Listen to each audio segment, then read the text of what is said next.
In the fading light of a world where Rome's eagles no longer cast their shadows across Britain's shores, something extraordinary was about to unfold. The year was 410 AD, and as the last Roman legions marched away from these mist-shrouded islands, they left behind not just empty fortresses and abandoned roads, but a vacuum that would reshape the very soul of a nation. What emerged from this chaos would become one of history's most fascinating transformations, a story of conquest and Christianity, of kings and peasants, of magnificent cathedrals rising from muddy fields, and knights riding toward glory or doom. Tonight, as you drift towards sleep, let me guide you through the sweeping saga of medieval England, a tale that spans nearly 1,000 years of human ambition, divine faith, and relentless change. This is not merely the story of dates and battles, though we shall encounter both in abundance. This is the story of how a collection of warring tribes became a kingdom, how that kingdom survived the fury of Viking longships, how it was conquered by Norman knights, and how it slowly, inevitably, transformed into something unprecedented in human history. The threads of this narrative stretch from the smoke-blackened halls of Saxon warriors to the soaring arches of Gothic cathedrals, from the desperate prayers of monks copying manuscripts by candlelight, to the thunderous charge of heavy cavalry at Hastings. We shall witness the rise and fall of dynasties, the birth of parliaments, the flowering of literature, and the endless dance between crown and church that defined medieval life. But before we can understand the majesty of what was to come, we must first witness the darkness from which it emerged. The Roman withdrawal had left Britain fractured, vulnerable, and hungry for leadership. Into this void stepped peoples whose names still echo through our language and our landscape. Warriors whose descendants would one day rule an empire upon which the sun never set. The Saxon shore, as the Romans had called the eastern coastline, lay exposed to the grey waters of the North Sea. Across those waters, beyond the horizon where storm clouds gathered like omens, restless tribes prepared for journeys that would change everything.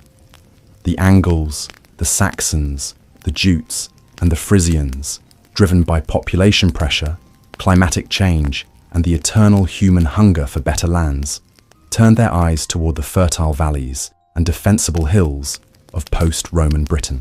What followed was not a single invasion, but a centuries-long migration, a gradual but inexorable transformation of the British landscape. The newcomers came not as a unified army, but as individual warbands, each following their own lord, each seeking their own portion of this promised land. They brought with them their gods, their laws, their languages, and their dreams of establishing kingdoms that would endure for generations. The Romano-British population, those who had lived under imperial rule for nearly 4 centuries, found themselves facing a choice that would define the next millennium. Some fled westward to the mountains of Wales and Cornwall, carrying with them the flickering flame of Roman civilization and Christian faith. Others remained, gradually adapting to new masters, new customs, new ways of understanding the world around them. Still others took up arms in desperate attempts to preserve what they had known, fighting battles whose outcomes would echo through legend and song. It was during this tumultuous period that the figure we know as Arthur may have emerged, not as the shining knight of later romance, but as a war leader desperately trying to rally the Romano-British against the advancing tide of Saxon settlement. Whether he existed as a single individual or represents the collective memory of many such leaders, the Arthurian legend speaks to something profound about this moment in history, when the old world was dying and the new world was struggling to be born. The Saxon kingdoms that eventually emerged from this chaos were unlike anything Britain had known before. These were not the sophisticated administrative units of Roman rule, but personal kingdoms based on the bond between lord and warrior, between protector and protected. The king was not a distant figure residing in a marble palace, but a war leader who must prove his worth in battle, who must reward his followers with gold and land, who must embody the virtues his people held most dear. In the great halls of these early kingdoms, Warriors gathered around fires that cast dancing shadows on carved pillars and painted walls. Here, the Scop, the court poet, would recite tales of heroes and monsters, of brave deeds and tragic fates.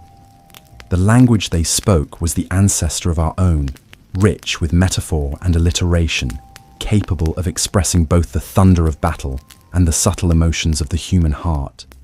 When they sang of Beowulf fighting the monster Grendel, they were not merely entertaining themselves, but defining what it meant to be a hero in their world. The religion of these early Anglo-Saxons was as complex as their society. They worshipped gods whose names still survive in our days of the week. Tiw, the one-handed god of war; Woden, the wanderer and wisdom seeker; Thuna, the thunder god; and Frigg, the goddess of love and fertility.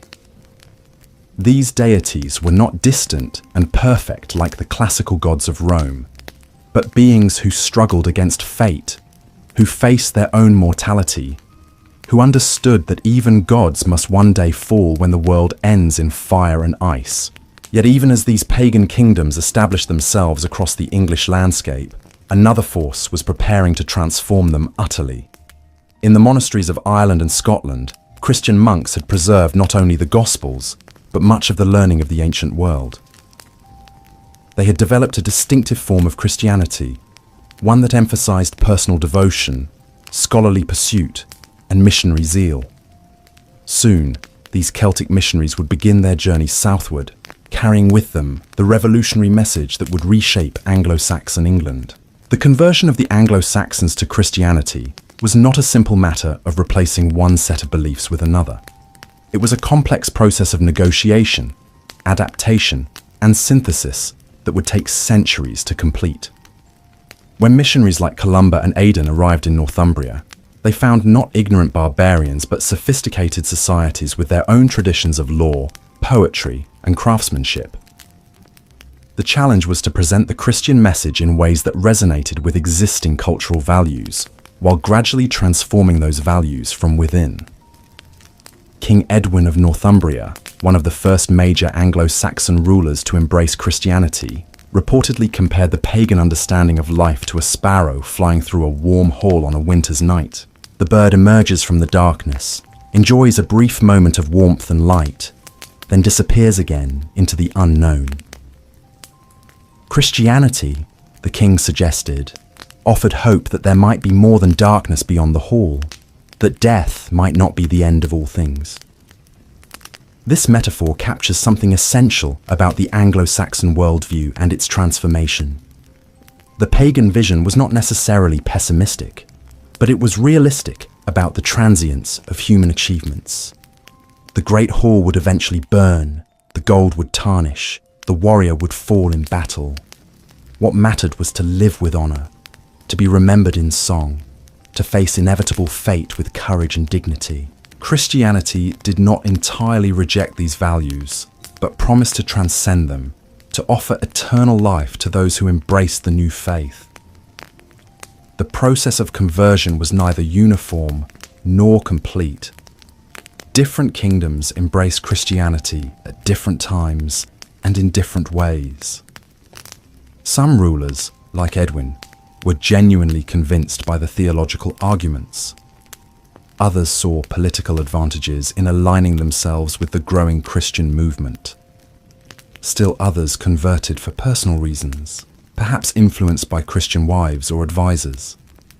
The result was a patchwork of belief and practice that would take generations to standardize. One of the most significant developments in this process was the Synod of Whitby in 664 AD, where representatives of the Celtic and Roman churches met to resolve differences in practice and doctrine. The questions they debated might seem trivial to modern ears, concerning matters like the proper date for Easter and the correct form of monastic tonsure. But these issues reflected deeper questions about authority, tradition, and the nature of Christian unity. The decision to follow Roman rather than Celtic practices had profound consequences for English Christianity. It linked the emerging English church more closely to continental Europe, brought English monasteries into contact with the scholarly traditions of Rome and established patterns of ecclesiastical organization that would endure for centuries. The great monasteries of Northumbria, like Wearmouth and Jarrow, became centers of learning that rivaled any in Europe. It was in these monasteries that some of the greatest treasures of early medieval culture were created. The Lindisfarne Gospels, with their intricate interlace patterns and glowing colors, represent the perfect fusion of Celtic artistic traditions with Christian devotion. The Venerable Bede, writing in his monastery at Jarrow, produced the Ecclesiastical History of the English People, a work that not only recorded the conversion of the Anglo-Saxons, but helped create a sense of English identity that transcended the boundaries of individual kingdoms. The monasteries were not merely centers of prayer and contemplation, but active participants in the economic and social life of their communities. They controlled vast estates, managed complex agricultural operations, and provided essential services like education, healthcare, and hospitality. The monks copied manuscripts, taught the children of nobility, advised rulers on matters of policy, and served as diplomats in negotiations between kingdoms. As the 8th century dawned, Anglo-Saxon England had achieved a remarkable synthesis of Germanic warrior culture and Christian civilization. The great kingdoms of Wessex, Mercia, Northumbria, and Kent had developed sophisticated governmental structures, rich artistic traditions, and extensive trade networks. English missionaries were carrying the gospel to continental Europe, while English scholars were contributing to the intellectual life of the Carolingian Renaissance. But this golden age of Anglo-Saxon civilization was about to face its greatest test. Across the North Sea, in the fjords of Norway and the islands of Denmark, another people were preparing for expansion. They too were warriors, but they followed different gods and lived by different codes. They had perfected the art of shipbuilding, creating vessels that could traverse both open oceans and shallow rivers. They had developed a culture that celebrated individual achievement, honored courage above all other virtues, and viewed raiding as a legitimate path to wealth and glory. The first sign of the coming storm appeared on June 8, 793 AD, when dragon-prowed ships materialized from the morning mist off the coast of Northumbria. The target they had chosen was not a fortress or a royal hall, but the holy island of Lindisfarne, the very heart of Northumbrian Christianity. The attack was swift, brutal, and utterly shocking to the Anglo-Saxon world. The Vikings, as they came to be known, were not mere barbarians seeking random destruction. They were calculated predators who understood exactly what they were doing. They knew that monasteries contained the greatest concentrations of portable wealth in Anglo-Saxon society, that monks were defenseless against armed attack, and that the psychological impact of desecrating holy sites would paralyze resistance and spread terror throughout the land. The attack on Lindisfarne was followed by raids on other monasteries and coastal settlements. The Vikings perfected the art of the lightning strike, appearing suddenly from the sea, overwhelming local defenses, seizing treasure and captives, and vanishing again before organized resistance could be mounted. Their shallow draft ships could penetrate far inland via rivers, bringing terror to communities that had never expected to face seaborne raiders. As the 9th century progressed, the nature of Viking activity began to change. What had started as seasonal raiding expeditions evolved into permanent occupation. The Great Heathen Army, which landed in East Anglia in 865, was not a raiding party, but a force of conquest. Led by legendary figures like Ivar the Boneless and Halfdan, this army systematically conquered kingdom after kingdom, destroying the political structure that had governed Anglo-Saxon England for centuries. The response of the English kingdoms to this existential threat varied dramatically. Some rulers, like Edmund of East Anglia, chose martyrdom rather than compromise with the invaders. Others, like the nobility of Northumbria, simply fled or submitted. But in the Kingdom of Wessex, a different kind of response was taking shape under the leadership of a young king, who would become known to history as Alfred the Great. Alfred's greatness lay not merely in his military achievements, though these were considerable, but in his understanding that defeating the Vikings required more than winning battles. It required transforming English society, strengthening its institutions, and creating a sense of shared identity that could unite the English people against their common enemy. The story of how he accomplished this transformation and how his successors built upon his foundation would define the next chapter in the epic tale of medieval England. But that is a story for another moment, as we continue our journey through the mists of time toward the dawn of a new age. The young king who would save England from dissolution was born into a world already transformed by Viking steel. Alfred of Wessex came to the throne in 871, inheriting not just a crown, but a kingdom bleeding from countless wounds. The great monasteries that had once been centres of learning lay in ruins, their libraries scattered to the winds, their monks fled or slain. The very foundations of Christian civilization seemed to be crumbling beneath the weight of pagan axes. Yet Alfred possessed something that his predecessors had lacked, a vision that extended beyond mere survival. He understood that the Vikings were not simply raiders to be repelled, but represented a fundamental challenge to the entire structure of English society. Their success lay not just in their military prowess, but in their ability to exploit the weaknesses of a fragmented political system. To defeat them, Alfred would need to forge something new, something that had never existed before in English history. The first test of Alfred's resolve came almost immediately. In the winter of 878, the Viking leader Guthrum launched a surprise attack on Chippenham, where Alfred was celebrating the feast of Twelfth Night. The assault was so sudden and overwhelming that the king barely escaped with his life, fleeing into the Somerset marshes with only a handful of loyal followers.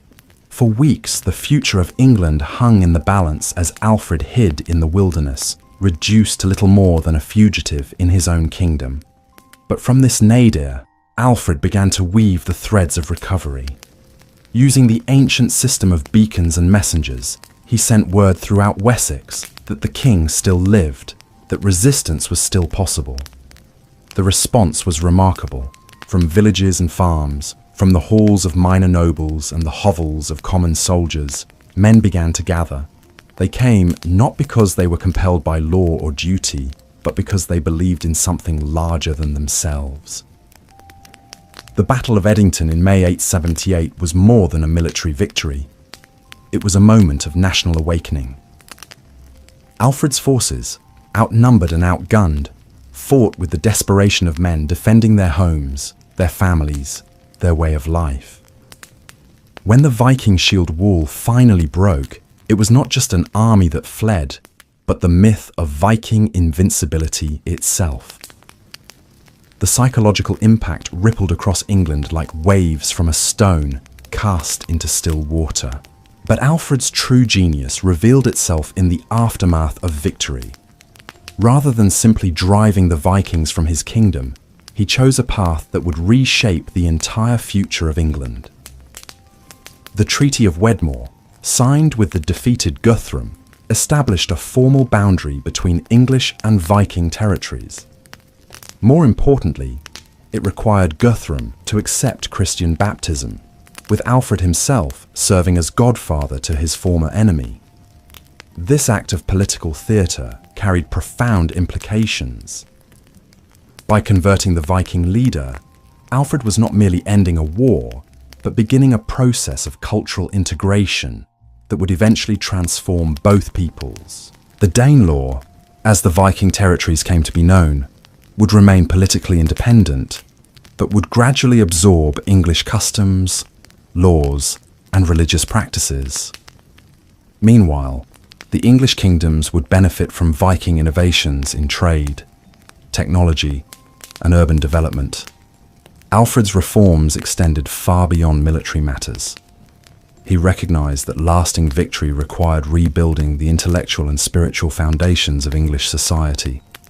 The great monasteries had been destroyed, taking with them not just religious centers but the schools, libraries, and scriptoriums that had preserved learning through the dark centuries.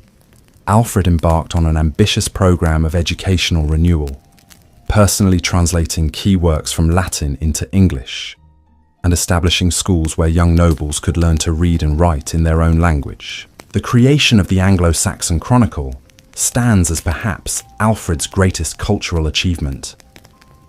This year-by-year record of English history, written in the vernacular rather than Latin, served multiple purposes. It preserved the memory of past events, provided a model for future chroniclers, and most importantly, created a sense of shared English identity that transcended the boundaries of individual kingdoms. For the first time, people could read about their own history in their own language, connecting themselves to a narrative that stretched back to the arrival of the first Anglo-Saxon settlers. Alfred's legal reforms were equally revolutionary. The Doom Book, his great law code, drew upon the traditions of all the English kingdoms, creating a unified legal system that could govern a diverse population. But more than simply compiling existing laws, Alfred introduced new concepts of justice that reflected Christian principles of mercy and redemption. The code recognized that different crimes required different punishments, that intent mattered as much as action, and that the law should protect the weak from the strong. The transformation of military organization under Alfred created the foundation for all future English success. The old system of seasonal levies, where farmers abandoned their fields to fight for a few weeks each year, had proven hopelessly inadequate against professional Viking armies. Alfred divided his forces into two groups, one to fight, while the other tended the land, ensuring that his kingdom could maintain both military readiness and economic productivity. He also began the construction of burhs, fortified towns that could serve as both refuges for the local population and bases for military operations. These burhs represented more than military installations. They were engines of social and economic transformation. Each was designed to support a permanent population of craftsmen, traders, and administrators. Streets were laid out in regular patterns, plots were assigned for houses and workshops, and markets were established under royal protection. The burhs became centers of commerce and industry, attracting merchants from across Europe and fostering the growth of a money economy that would gradually replace the old system of barter and tribute. The success of Alfred's reforms became evident during the reigns of his successors. Edward the Elder and Athelstan continued their father's work, extending the burh system throughout the reconquered territories and welcoming Viking settlers who were willing to accept English rule. The process was not without conflict, but it was remarkably successful in creating a unified political and cultural identity. Athelstan's victory at the Battle of Brunanburh in 937 marked the final consolidation of English power. The coalition of Vikings, Scots, and Welsh that faced the English army represented the last serious challenge to the new order. The battle itself was remembered as one of the bloodiest in English history, with casualties so heavy that, according to the Chronicle, never yet in this island was a greater slaughter of a host made by the edge of the sword. But the victory was decisive, establishing Athelstan as the first king who could truly claim to rule all of England. The 10th century witnessed the flowering of a distinctive English culture that combined Anglo-Saxon traditions with Christian learning and Viking innovations. The great monasteries were rebuilt, often on a grander scale than before. Manuscript illumination reached new heights of artistic achievement, producing works like the Benedictional of St. Ethelwald that rivaled anything created in continental Europe. Architecture evolved from simple wooden structures to sophisticated stone buildings that demonstrated both technical skill and aesthetic vision. The English church during this period developed its own distinctive character, one that balanced respect for Roman authority with local traditions and customs. English missionaries and scholars traveled throughout Europe, carrying with them not just Christian doctrine, but also the learning preserved in their monasteries. The The reputation of English scholarship was so high that continental rulers regularly recruited English clerics to serve in their courts and schools. But perhaps the most significant development of this period was the emergence of a truly national consciousness. The various kingdoms that had once fought each other with the same ferocity they directed against the Vikings gradually merged into a single political entity. The process was not without resistance, but it was aided by the shared experience of struggle against common enemies and the unifying influence of Christian culture. The reign of Edgar the Peaceful, from 959 to 975, represented the culmination of this process. His coronation at Bath in 973 was attended by representatives from across the British Isles, including Scottish kings and Welsh princes, who acknowledged his supremacy. The ceremony itself was carefully designed to emphasize the sacred nature of kingship and the divine sanction for English rule. Edgar's crown became a symbol not just of political power, but of the unity of the English people under God. The administrative system that emerged during this period was remarkably sophisticated for its time. The country was divided into shires, each governed by a sheriff who answered directly to the king. Local courts handled minor disputes and crimes, while major cases were referred to the royal court. A system of writs, written commands issued under the royal seal, allowed the king to communicate his will throughout the kingdom with unprecedented efficiency. The economic prosperity of late Anglo-Saxon England was reflected in the growth of towns and the expansion of trade networks. London had become one of the major commercial centres of Northern Europe, its merchants trading with partners from Ireland to Russia.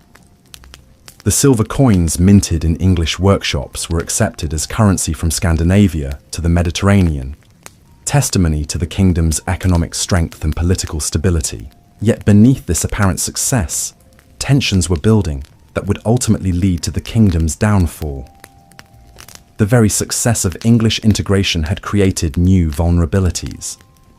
The unified kingdom was now a tempting target for ambitious neighbours, who saw an opportunity to seize control of its wealth and resources. The Danish kings, heirs to the Viking tradition, but now rulers of a powerful and unified state, began to cast covetous eyes across the North Sea. The crisis began during the reign of Ethelred the Unready, whose unfortunate nickname reflected not personal cowardice, but the poor quality of his counsel. The renewed Viking attacks that began in the 980s were different from the earlier raids. These were not seasonal expeditions seeking quick profit, but systematic campaigns aimed at conquest and permanent occupation. The attackers were better organized, better equipped, and better led than their predecessors.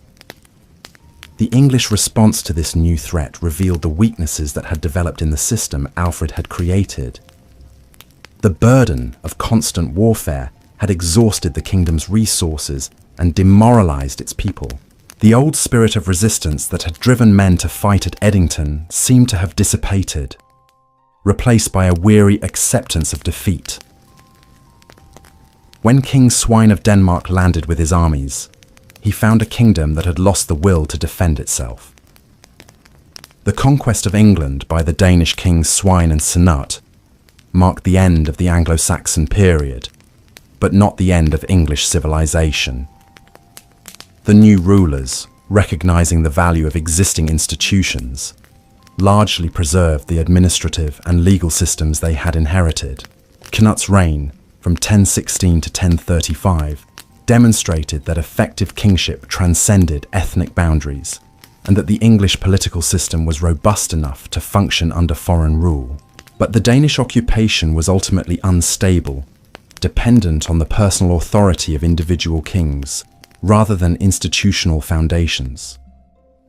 When Knut's sons proved unable to maintain their father's achievements, the way was open for the restoration of the ancient English royal line. Edward the Confessor's accession in 1042 seemed to promise a return to the golden age of Edgar and Athelstan, but the reality proved more complex. The England that Edward inherited was profoundly different from the kingdom his predecessors had ruled. Decades of foreign occupation had introduced new influences and created new power structures. The great earls who had administered the kingdom under the Danish kings had become virtually independent rulers in their own right. The church had developed closer ties to continental Europe, bringing new ideas about reform and papal authority. Most significantly, the kingdom had become integrated into a broader European political system that extended from Norway to Normandy. As Edward's reign progressed, it became clear that the old isolation of England was ending forever. The future would belong not to those who sought to preserve the past, but to those who could adapt to the new realities of European politics. Across the Channel, in the Duchy of Normandy, a new generation of leaders was emerging who would bring that future crashing down upon the English shores like a tide that could not be turned. The Norman Duke who would reshape England forever was born into a world where violence and ambition were the twin pillars of political advancement. William the Bastard, as he was known in his youth, had clawed his way to power through a childhood marked by assassination attempts, rebellious nobles, and the constant threat of neighbouring lords who saw opportunity in his illegitimate birth.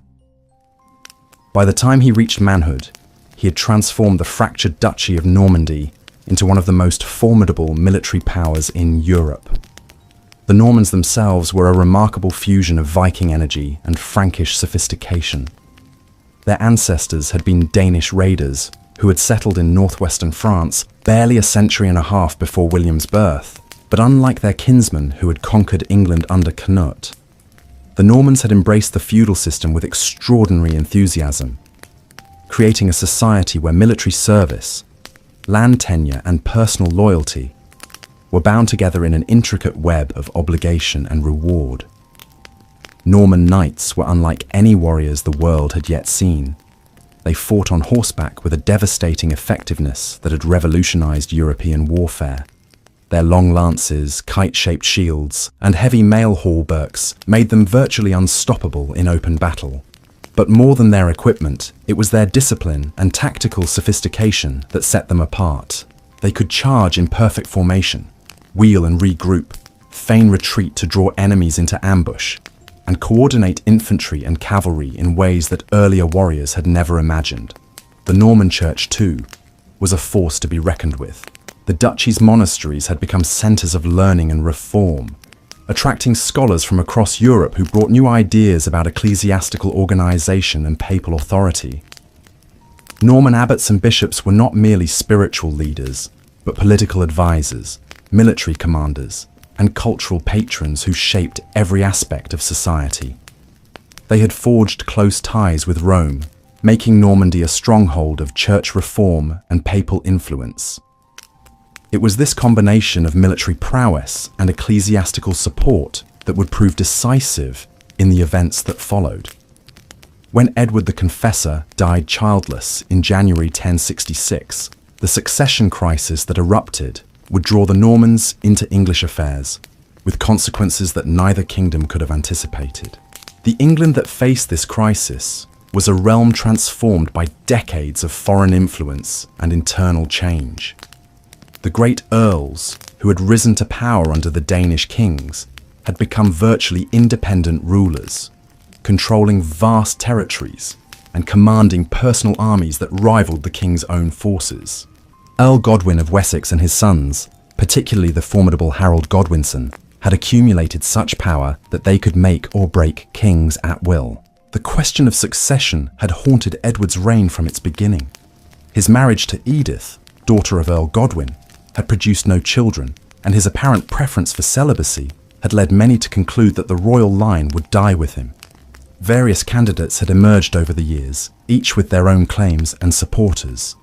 Edgar the Atheling, great-nephew of Edward, possessed the strongest hereditary claim, but was still a youth with no independent power base. Harold Godwinson, the most powerful earl in England, had demonstrated his military and administrative capabilities, but lacked royal blood. Most intriguingly, William of Normandy claimed that Edward had promised him the succession during a visit to Normandy in the 1050s, and that Harold himself had sworn an oath to support this claim during a mysterious visit to the Norman court in 1064. The exact circumstances of Harold's visit remain one of history's great mysteries, but Norman sources insist that he pledged his support to William's claim on sacred relics, making his subsequent acceptance of the English crown not just political opportunism, but sacred perjury. The drama that unfolded in 1066 would become one of the most famous succession crises in European history. When the Witenagemot, the assembly of English nobles, chose Harold Godwinson as king, they set in motion a chain of events that would culminate in the most decisive battle in English history. But the challenge to Harold's reign would come not from one direction, but from three. As ambitious rulers across Europe saw opportunity in England's moment of weakness, the first threat materialized in the north, where Harold's own brother Tostig had allied himself with Harald Hardrada, the legendary king of Norway. Hardrada was perhaps the most feared warrior in Europe, a giant of a man who had served as captain of the Byzantine Emperor's Varangian Guard and had fought battles from the Holy Land to the frozen wastes of Scandinavia.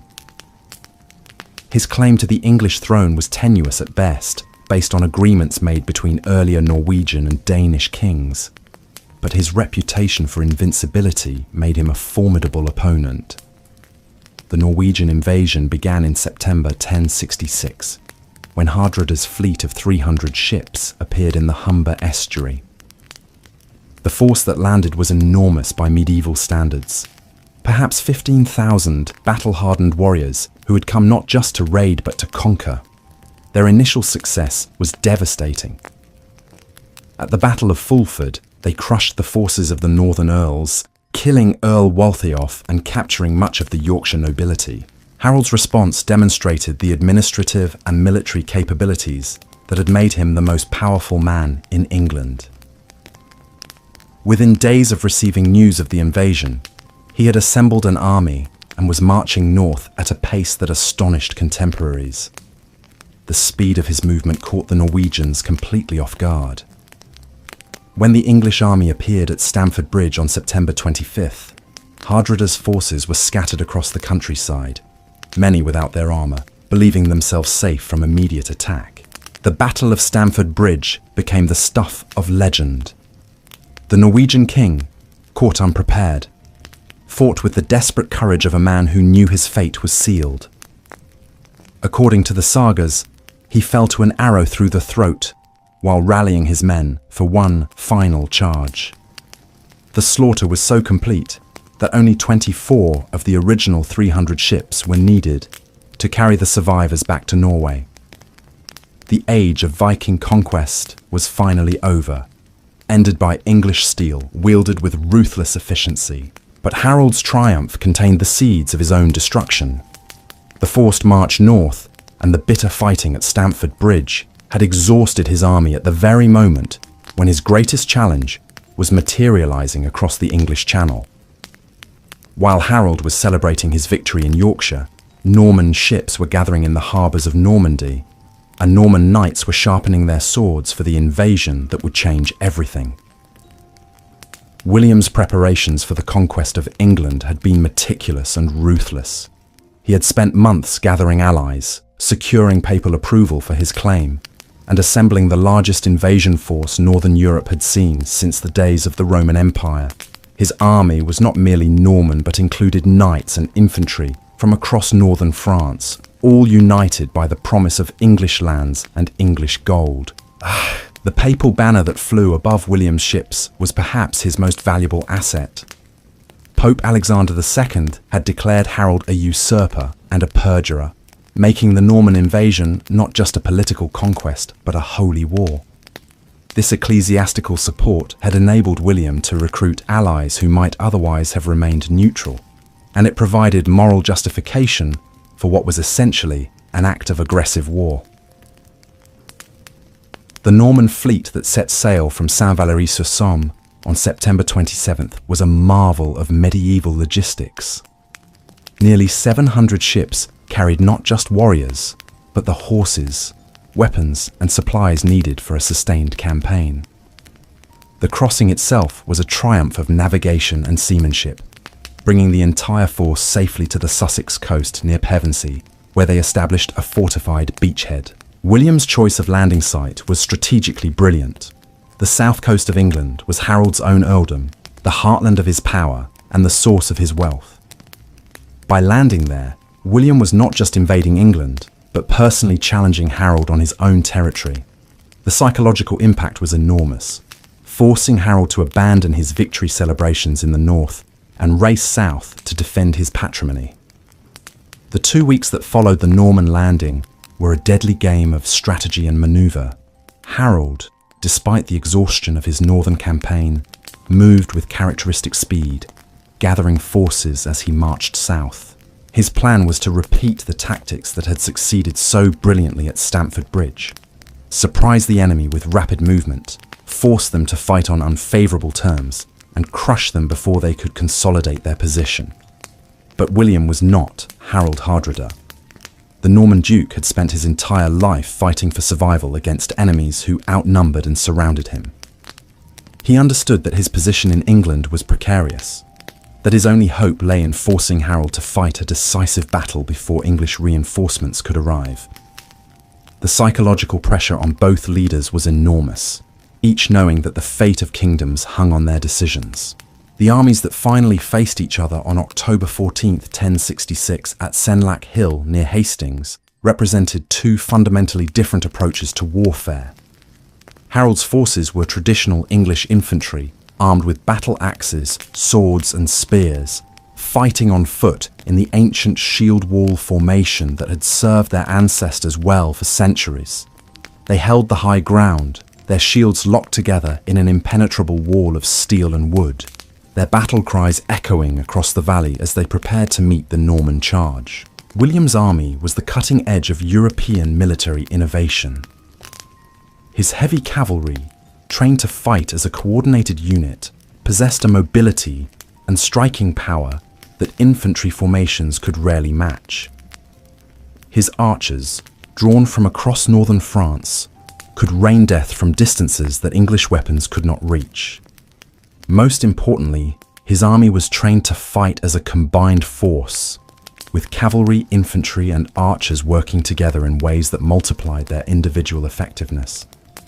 The battle itself was a masterpiece of medieval warfare, a clash of civilizations that would be remembered and studied for centuries to come. The Norman cavalry charged again and again against the English shield wall, seeking to break through by sheer force and determination. The English held their ground with stubborn courage, their axes cutting down horses and riders with devastating effect. For hours, the outcome hung in the balance, neither side able to gain a decisive advantage. The turning point came late in the day, when a rumour spread through the Norman ranks that William had been killed.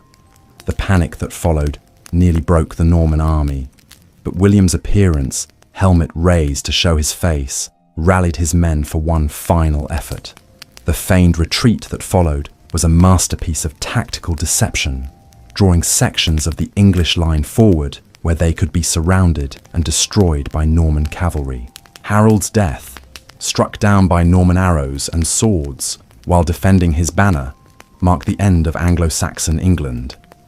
The king who had seemed invincible just 3 weeks earlier lay dead on the field where he had chosen to make his stand.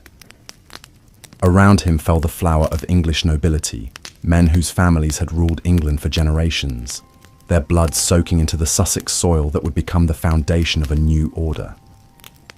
The psychological impact of Hastings was as important as its military consequences. The English had not merely lost a battle, but witnessed the destruction of their entire political system. The earls who had dominated English politics for decades were dead or in flight. The church hierarchy, which had provided stability and continuity through previous crises, found itself facing new masters with very different ideas about ecclesiastical authority.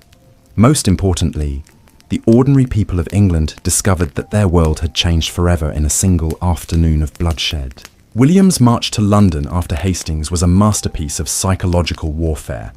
Rather than advancing directly on the capital, he swept through the southern counties, systematically destroying everything in his path. The message was clear.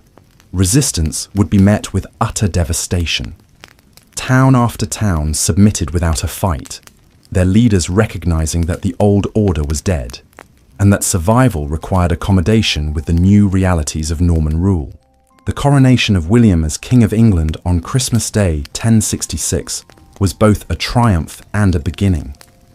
The ceremony at Westminster Abbey, conducted by English bishops in the presence of Norman nobles, symbolized the fusion of two traditions that would define the new kingdom.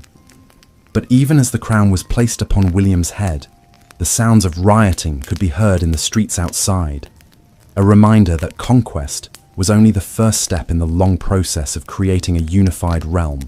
The England that William had won was not the unified kingdom that Alfred's successors had created, but a collection of regions held together by personal loyalty and military force. The great earls who had submitted after Hastings retained control of their territories, waiting for any sign of weakness that might allow them to reassert their independence. The common people, while not actively rebellious, viewed their new masters with suspicion and fear. Most dangerously, the English Church, despite its formal submission, maintained its own traditions and loyalties that would prove difficult to reshape. The years that followed the conquest would test whether Norman military prowess could create the institutions necessary for lasting rule. The challenge was not merely to govern England, but to transform it, to create a new synthesis of Norman and English traditions that could survive the death of individual kings and the inevitable succession crises that had plagued both kingdoms. The story of how this transformation was achieved, and at what cost, would define the next chapter in the epic tale of medieval England. William's triumph at Hastings had given him a crown, but it had not given him a kingdom. The England he now claimed to rule was a patchwork of resentful nobles, sullen peasants, and ambitious churchmen, all united only in their suspicion of their foreign overlords. The Norman duke, who had gambled everything on a single battle, now faced the far more complex challenge of transforming military conquest into legitimate rule. The first great test came within months of the coronation. In the spring of 1067, while William was absent in Normandy, celebrating his victory and securing his continental domains, rebellion erupted across England like wildfire in a dry forest. The earls who had submitted after Hastings revealed their true intentions, raising their banners and calling upon the English people to cast off the Norman yoke. In the north, Edgar the Atheling, the last male heir of the ancient royal line, emerged from exile to claim the throne that many still considered rightfully his. The revolts were not mere expressions of wounded pride, but carefully coordinated attempts to exploit what appeared to be fatal weaknesses in Norman rule. The rebels understood that William's power depended entirely on his ability to maintain control of a relatively small force of foreign knights scattered across a hostile landscape.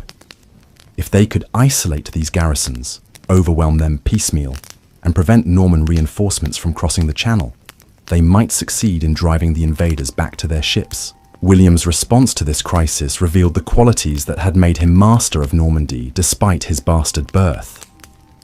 He returned to England with characteristic speed, bringing fresh troops and a determination that bordered on the fanatical. But this time, his approach was different. The magnanimous victor of Hastings had been replaced by a ruler who understood that mercy could be interpreted as weakness, and that lasting peace might require temporary terror. The campaign that followed was unlike anything England had experienced since the Danish invasions. William's forces moved through the rebellious regions with systematic brutality, not merely defeating armies, but destroying the very foundations of resistance. Villages were burned, crops destroyed, livestock slaughtered. The Norman knights, trained from childhood in the arts of war, proved equally skilled in the grim business of pacification. They left behind a landscape so devastated that chroniclers would write of regions where no smoke rose from any hearth for decades to come. The climax of this campaign came in the winter of 1069, when the last great rebellion erupted in Yorkshire. The northern earls, supported by a Danish fleet that had appeared in the Humber, seemed poised to recreate the triumphs of their Viking ancestors. For a brief moment, it appeared that the Norman conquest might unravel completely, that William might suffer the same fate that had befallen earlier invaders who had underestimated English resilience. But William's response exceeded even his previous displays of ruthless efficiency. The harrying of the North, as it came to be known, was a campaign of deliberate devastation that transformed the Yorkshire landscape into a wasteland. For months, Norman forces systematically destroyed everything that could support human life. Mills were demolished, bridges broken, salt scattered on fields to prevent future cultivation. The population fled southward in desperate columns, carrying what possessions they could save, leaving behind a silence that would endure for generations. The psychological impact of this campaign extended far beyond Yorkshire. Word of the devastation spread throughout England, carried by refugees whose hollow eyes and gaunt faces testified to the price of resistance. The message was unmistakable. William was not merely another foreign conqueror who could be waited out or gradually absorbed, but a ruler who would rather rule over a desert than tolerate defiance. The great rebellions that had threatened to overturn the Norman conquest died not in battle, but in the cold calculation of nobles, who recognized that further resistance would bring only annihilation. Yet even as he demonstrated his capacity for ruthless suppression, William was simultaneously laying the foundations for a new kind of government that would transform England more profoundly than any previous invasion. The feudal system that he imposed was not merely a method of military organization, but a complete reimagining of how power, land, and loyalty should be distributed throughout the kingdom. Every acre of English soil was now held directly or indirectly from the king, creating a pyramid of obligation that extended from the humblest peasant to the greatest earl. The Domesday Book, that extraordinary survey of English wealth and resources commissioned by William in 1085, reveals the scope of this transformation. For the first time in history, a medieval kingdom was subjected to a systematic accounting that recorded not just the ownership of land, but its value, its population, its productive capacity, and its obligations to the crown. The surveyors who travelled from manor to manor, asking their relentless questions about livestock and ploughland, about mills and fish ponds, about the number of villages and the extent of forests, were creating more than a tax assessment. They were mapping the sinews of a new kind of state. The Norman aristocracy that emerged from this process was unlike any ruling class England had known. These were not the traditional war leaders who had governed Anglo-Saxon kingdoms, bound to their followers by personal loyalty and the distribution of treasure. The Norman barons were landlords in the most literal sense, deriving their power from the systematic exploitation of agricultural resources and owing their positions to royal grant rather than ancestral right. Their castles, rising like stone mountains from the English landscape, were not merely fortresses, but centres of administration, symbols of a new order that combined military dominance with bureaucratic efficiency. The castle building that transformed the English landscape during the decades following Hastings represented more than military necessity. These structures, from the simple motte and bailey fortifications that could be erected in weeks, to the massive stone keeps that required years to complete, were physical manifestations of Norman political theory. They dominated the surrounding countryside not just militarily, but psychologically, constant reminders that power had passed into foreign hands and that the old ways of resistance were futile. The White Tower of London, begun by William himself in the years following his coronation, epitomized this new architectural language of power. Rising nearly 100 feet above the Thames, its massive walls constructed from imported Cown stone, it was designed to impress and intimidate in equal measure. The tower was not merely a fortress, but a royal palace, a treasury, an arsenal, and a prison, all combined into a single structure that proclaimed the permanence of Norman rule more effectively than any number of proclamations or oaths of allegiance. The church, too, was transformed by the Norman conquest in ways that extended far beyond changes in personnel. The new Archbishop of Canterbury, Lanfranc of Bec, was a scholar and administrator whose vision of ecclesiastical reform would reshape English Christianity for centuries. Under his guidance, the English church was brought into closer alignment with continental practices. Its monasteries reformed according to the latest European models. Its cathedral schools expanded to educate a new generation of clergy trained in both theology and administration. The architectural revolution that accompanied these ecclesiastical changes was no less dramatic than the military transformation of the landscape. The small wooden churches that had served Anglo-Saxon communities were replaced by massive stone cathedrals that rivaled any in Europe.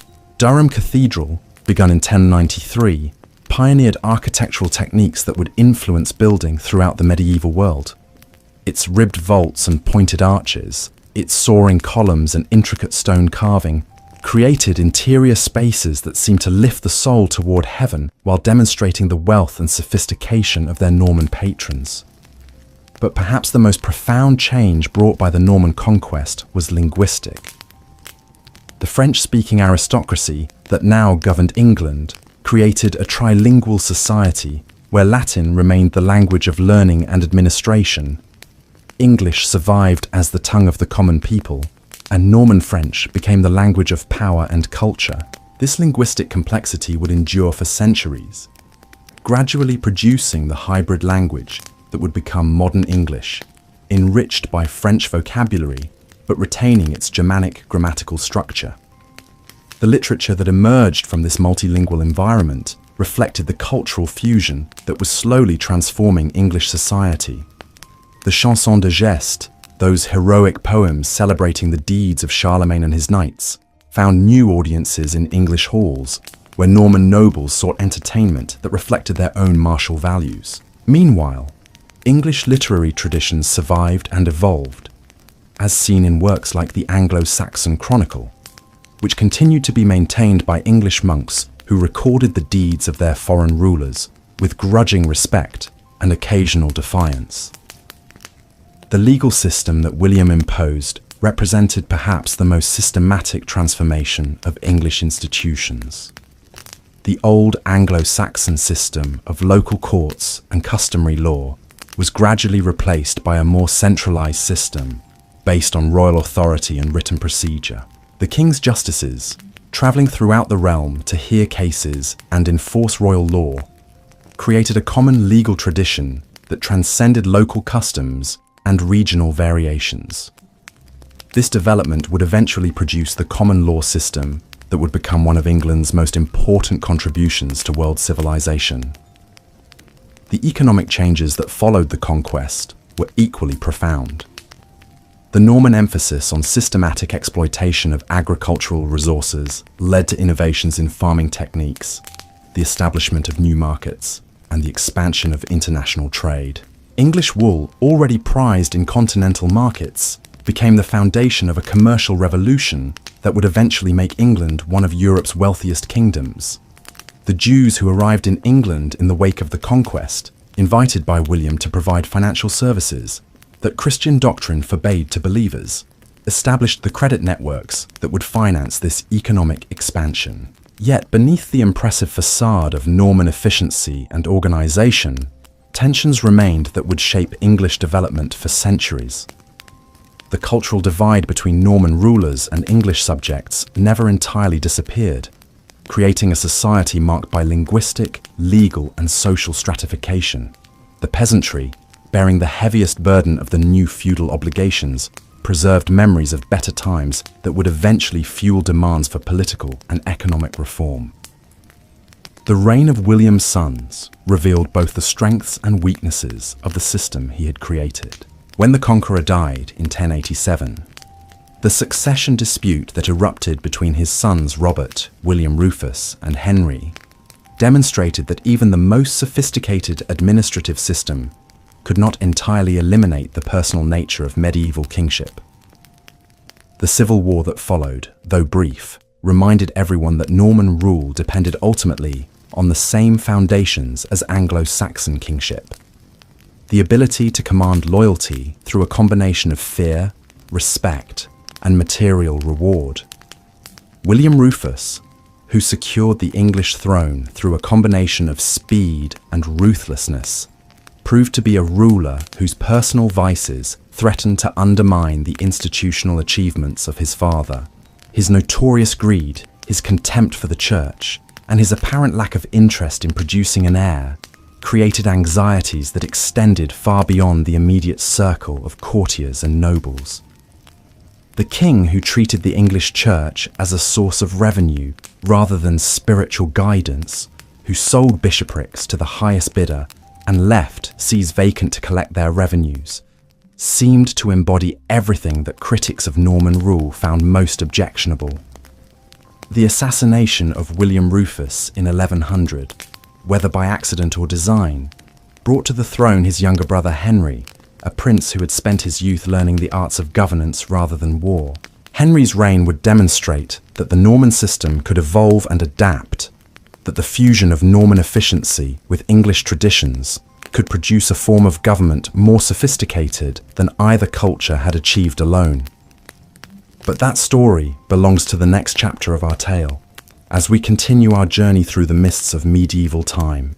The young prince who would become Henry the Firm had spent his youth in the shadow of his more martial brothers, learning the subtle arts of administration and diplomacy that would serve him well when fortune finally placed the crown within his grasp.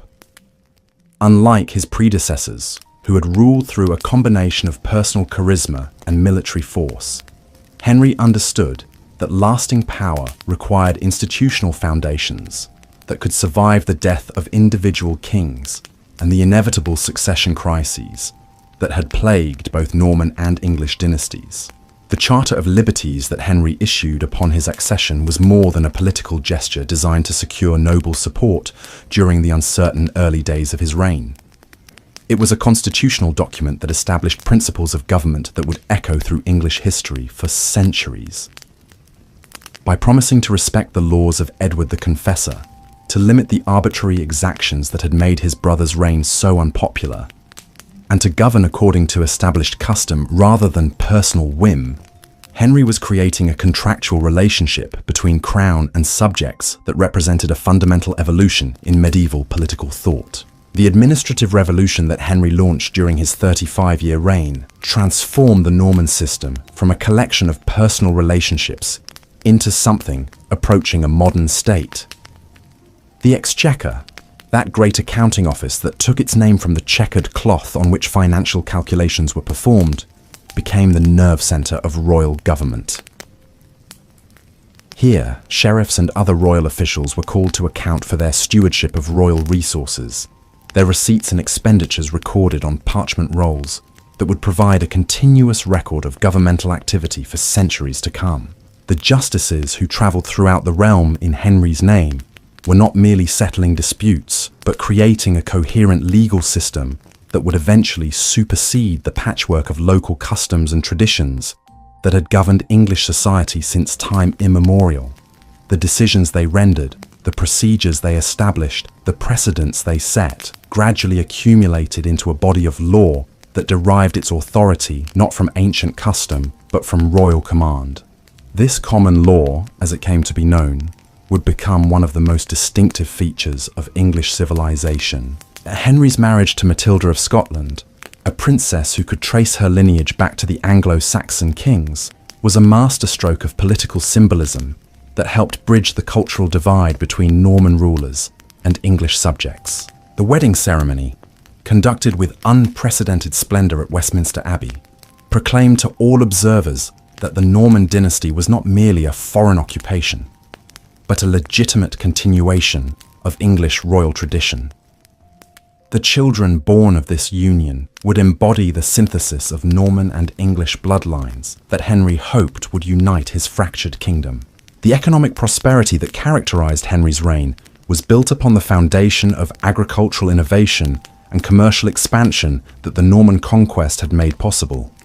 The systematic exploitation of English resources, guided by Norman administrative expertise and financed by Jewish capital, produced wealth on a scale that dwarfed anything achieved by previous English rulers. The silver mines of Cumberland, the wool markets of the Cotswolds, the grain fields of East Anglia, all contributed to a royal treasury that made Henry one of the wealthiest monarchs in Europe. But this prosperity came at a cost that would eventually destabilize the very system that had created it.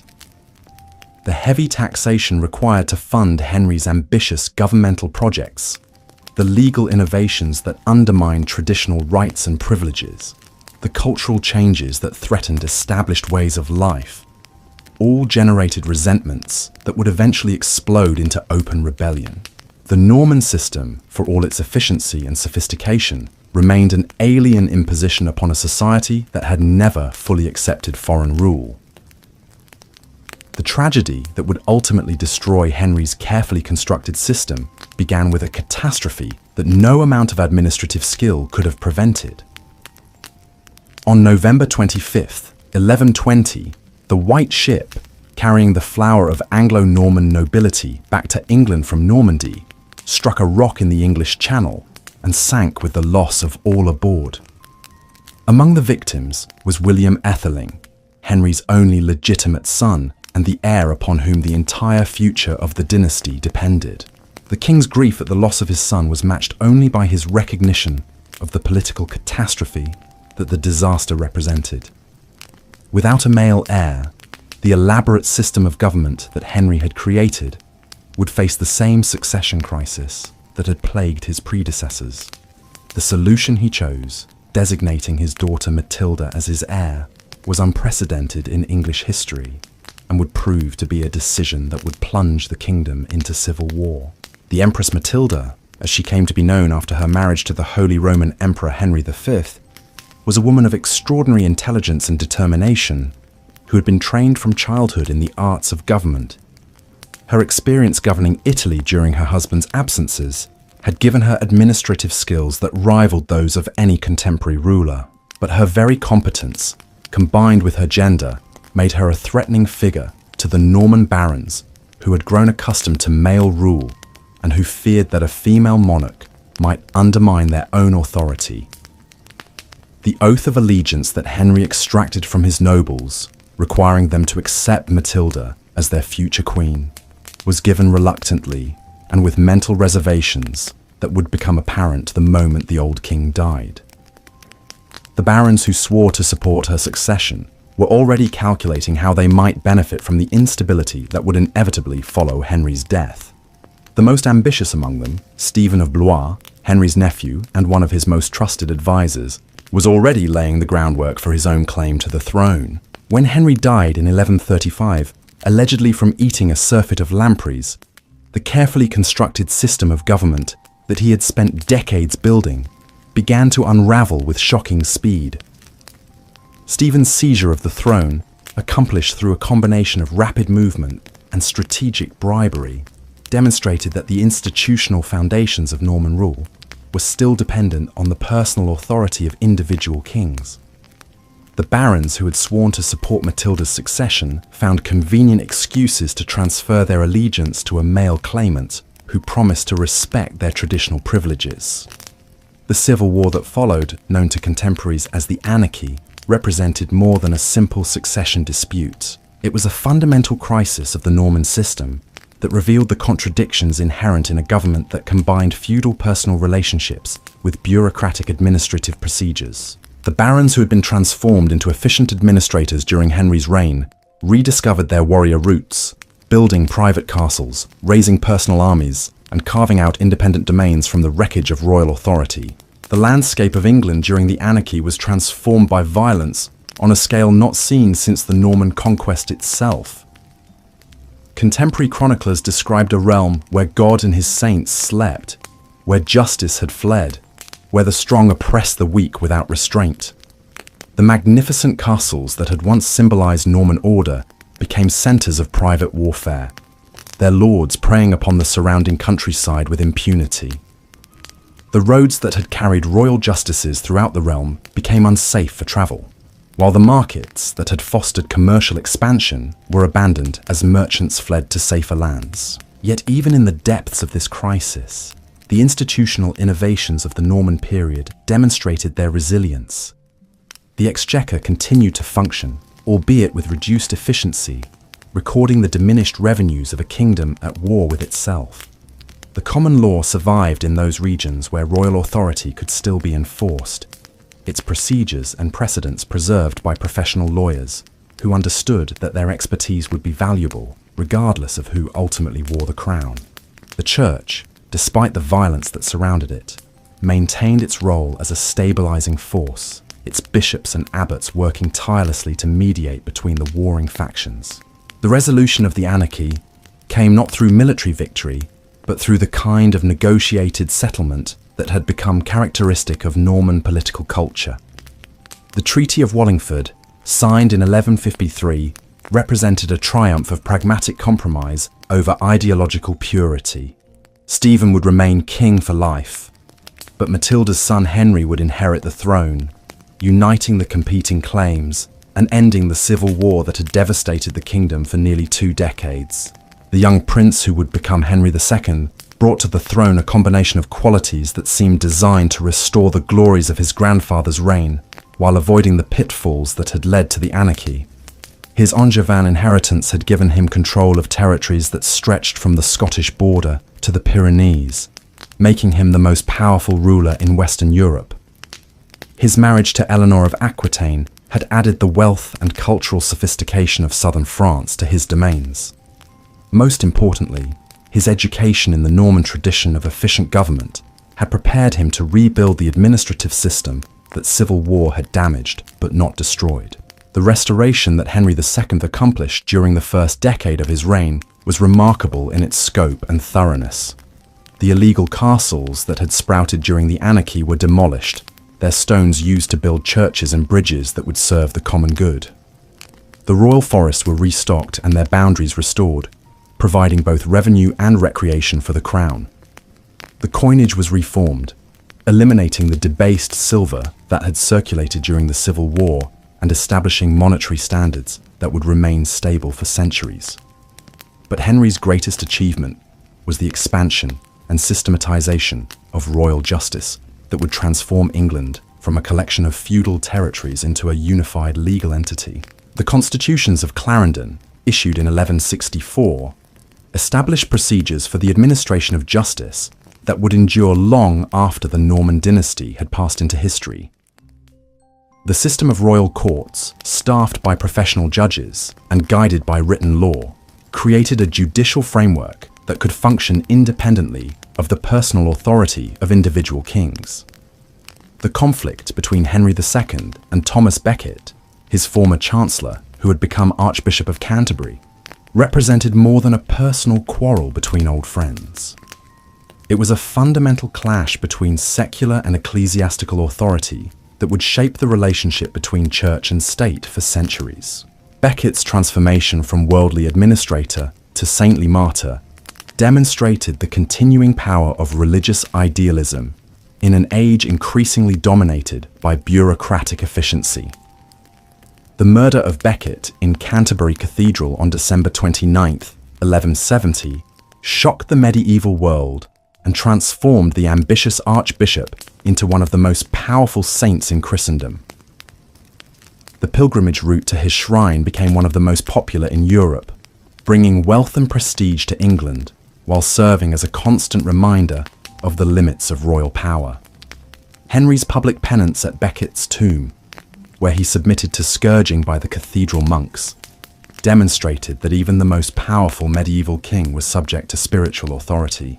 The legal innovations of Henry's reign created the foundation for constitutional development that would eventually limit royal power in ways that the king himself could never have imagined. The writs and procedures that his justices developed to handle the increasing volume of legal business established precedents that would gradually accumulate into a body of law independent of royal will. The juries that were empaneled to determine facts in civil cases represented a revolutionary recognition that ordinary people could participate in the administration of justice.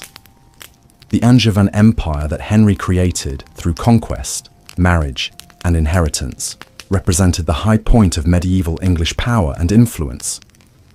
From his court at Chinon or Angers, the king could command resources that dwarfed those of any contemporary ruler. The wine of Gascony, the wool of England, the grain of Normandy, all contributed to a treasury that funded military campaigns, diplomatic initiatives, and architectural projects on an unprecedented scale. The troubadour culture of Aquitaine, the scholarly traditions of the Norman monasteries, the administrative expertise of the English government, all combined to create a cosmopolitan civilization that attracted scholars, artists, and adventurers from across Europe. Yet the very extent of Henry's dominions contained the seeds of their own destruction. The king, who ruled territories that stretched from the Tweed to the Pyrenees, found it increasingly difficult to maintain personal control over such vast distances. The sons, who were intended to inherit portions of this empire, grew impatient with their father's longevity and began to plot against him with the encouragement of his enemies. The queen, who had brought Aquitaine to the marriage, became estranged from her husband and actively supported their rebellious children. The Great Revolt of 1173-1174, when Henry's sons allied with the King of France and the King of Scotland in an attempt to partition the Angevin Empire, demonstrated both the strengths and weaknesses of the system Henry had created. The administrative machinery he had built proved capable of functioning even when the king himself was fighting for his life in multiple theatres simultaneously. The loyalty of the English baronage, secured through a combination of legal reform and material reward, held firm against the most serious challenge to royal authority since the Norman conquest. The victory that Henry achieved over his rebellious sons and their allies was complete, but Pyrrhic. The king, who had begun his reign as the most powerful ruler in Europe, found himself increasingly isolated, suspicious of his own family, dependent on mercenary soldiers whose loyalty could be bought but never truly trusted. The legal system that he had created to strengthen royal authority was gradually developing its own momentum, creating precedents and procedures that would eventually constrain royal power in ways that no medieval king could have foreseen. As Henry II aged and his empire began to show signs of strain, the stage was being set for the next great crisis in English history. The crusading movement that had captured the imagination of European nobility was creating new opportunities for military glory and spiritual redemption. The intellectual renaissance that was transforming European learning was producing new ideas about government, law, and the relationship between rulers and subjects.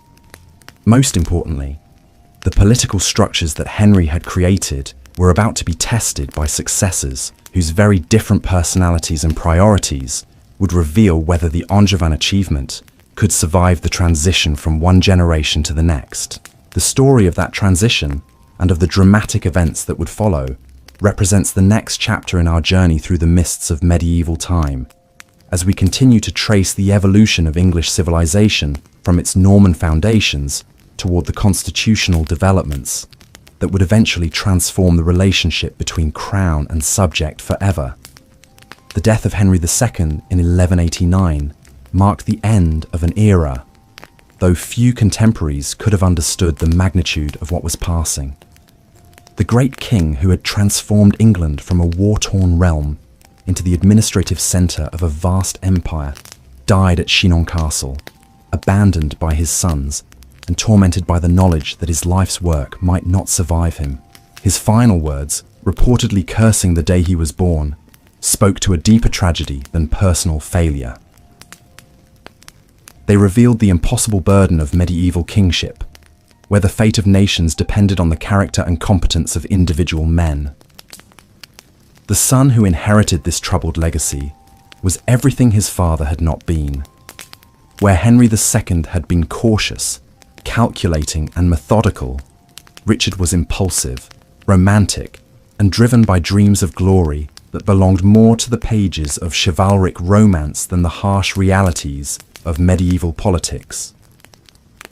The new king spoke French as his native tongue, had spent most of his life in Aquitaine, and viewed England not as a homeland to be cherished, but as a treasury to be emptied in pursuit of greater adventures. Richard's obsession with the Holy Land and his determination to reclaim Jerusalem from Saladin's armies reflected a fundamental shift in the priorities of European nobility. The crusading movement that had begun nearly a century earlier with Urban II's call to arms at Clermont had evolved from a spontaneous outpouring of religious fervor into a sophisticated international enterprise that combined spiritual motivation with practical politics. The Third Crusade, which Richard would lead alongside Philip Augustus of France and Frederick Barbarossa of Germany, represented the culmination of this development. The preparations for this great expedition consumed the first 2 years of Richard's reign and demonstrated both the wealth that Henry II's administrative reforms had generated and the fragility of the system that had produced it. The Saladin tithe, that revolutionary tax levied on all movable property to fund the crusade, showed how thoroughly the Norman administrative machine could extract resources from English society.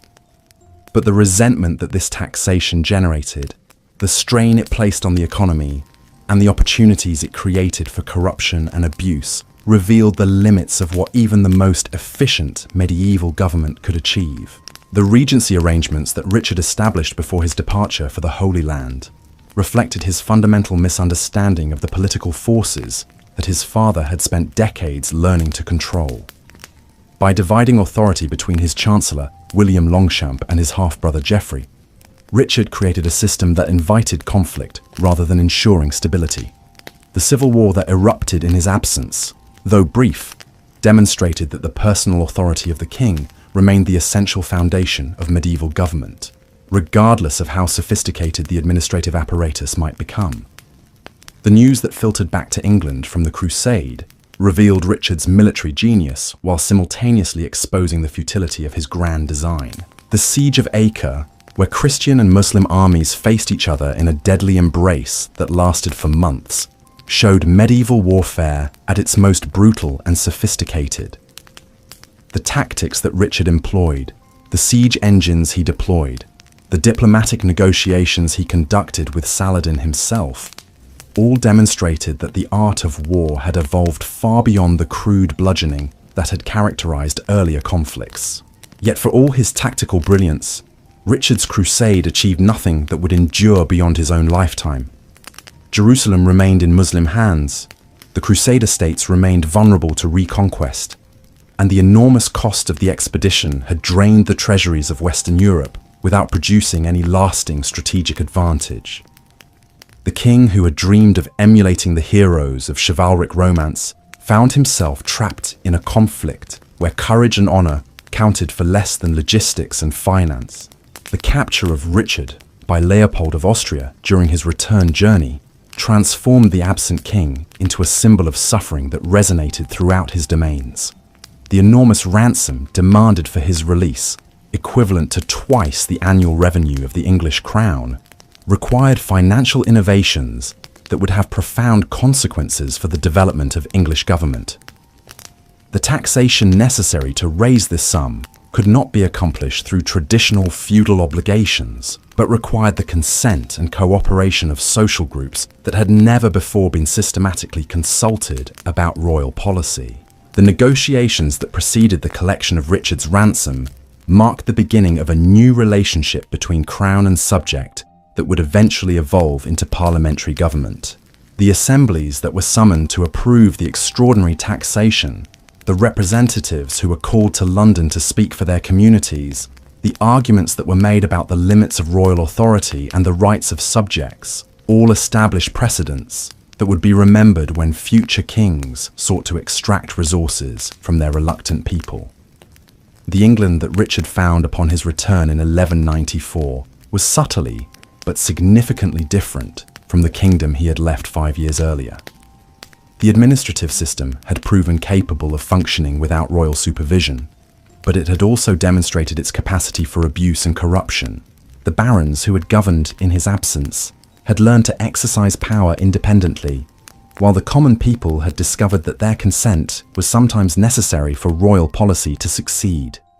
Most importantly, the financial exhaustion caused by the crusade and the ransom had created a crisis of royal authority that would plague Richard's successors for generations. The final years of Richard's reign were consumed by warfare against Philip Augustus of France, a conflict that revealed how completely the priorities of European politics had changed since the early days of the Norman conquest, where William the Fat had invaded England to claim a throne he believed was rightfully his.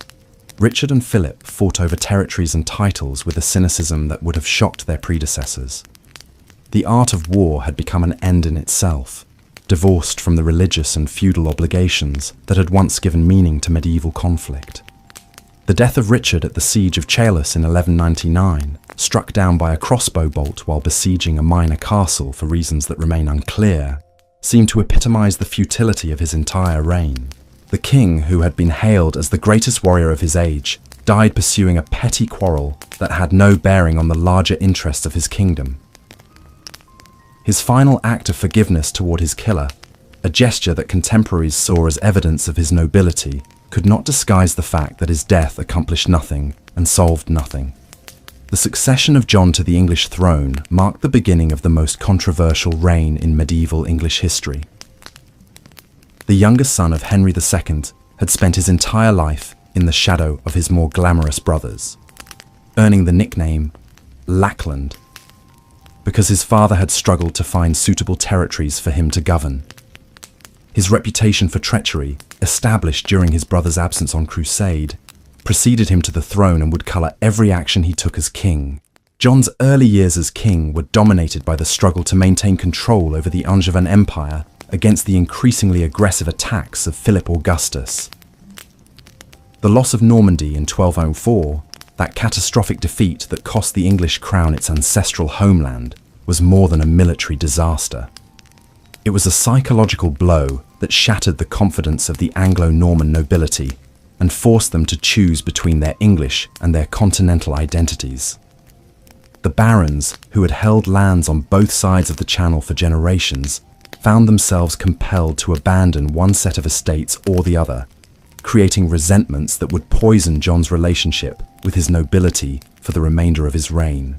The financial crisis that resulted from the loss of Normandy's revenues forced John to explore new methods of taxation that brought him into conflict with every segment of English society.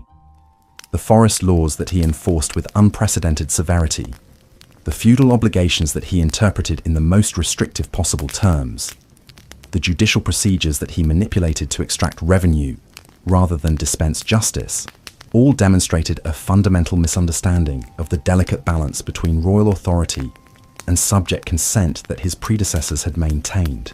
The dispute between John and Pope Innocent III over the appointment of Stephen Langton as Archbishop of Canterbury escalated into a conflict that would transform the relationship between church and state throughout Europe.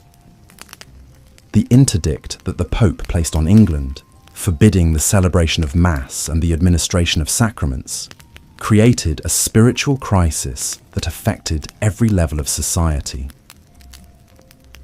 The excommunication of John himself, declared in 1209, provided his enemies with a powerful weapon that they would use to justify rebellion and resistance. The baronial opposition that emerged during the later years of John's reign was unlike any previous challenge to royal authority. Led by men like Robert Fitzwalter and Eustace de Vesey, this movement combined practical grievances about taxation and legal procedure with theoretical arguments about the limits of royal power that drew upon both English custom and continental legal theory. The barons who confronted John at Runnymede in 1215 were not merely defending their own privileges, but articulating principles of government that would influence political development for centuries to come. The Great Charter that John was forced to seal on June 15, 1215, represented a revolutionary moment in the history of medieval government. The 63 clauses of this document, hammered out through weeks of negotiation between the king and his barons, established principles that would eventually evolve into the constitutional foundations of English liberty. The famous clause that declared that no free man could be imprisoned or dispossessed except by the lawful judgment of his peers, or by the law of the land, created a legal framework that would eventually extend protection to all subjects of the crown. But the immediate impact of Magna Carta was to plunge England into civil war. John's repudiation of the charter within months of sealing it, supported by Pope Innocent III, who declared it invalid because it had been extracted by force, demonstrated that even the most solemn agreements could not resolve the fundamental tensions between royal authority and baronial resistance. The Baron's invitation to Louis of France to invade England and claim the throne showed how completely the political consensus that had sustained the Angevin Empire had broken down. The civil war that consumed the final years of John's reign was fought with a bitterness that reflected the collapse of the feudal bonds that had once united king and nobles in common cause. The siege of Rochester Castle, where the Baron's forces held out for weeks against royal artillery, became a symbol of the determination with which both sides pursued their conflicting visions of English government.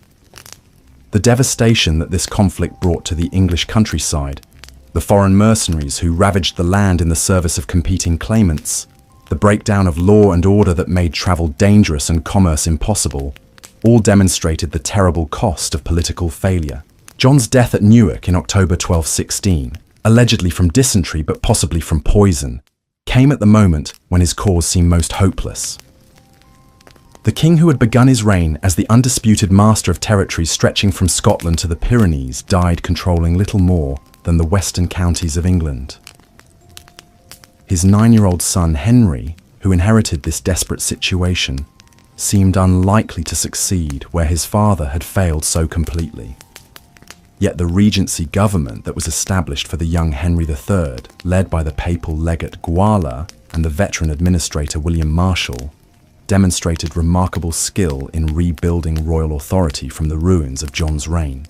The reissue of Magna Carta in modified form, the negotiation of peace with the French invaders, the gradual reconciliation with the baronial opposition, all showed that the institutional foundations of English government were stronger than the personal failures of individual kings might suggest. The Battle of Lincoln in 1217, where the octogenarian William Marshal led the royal forces to victory against the baronial rebels and their French allies, marked the beginning of England's recovery from the crisis that had nearly destroyed the monarchy. The elderly knight who had served 4 kings with unwavering loyalty demonstrated that the ideals of chivalric service could still inspire extraordinary achievements.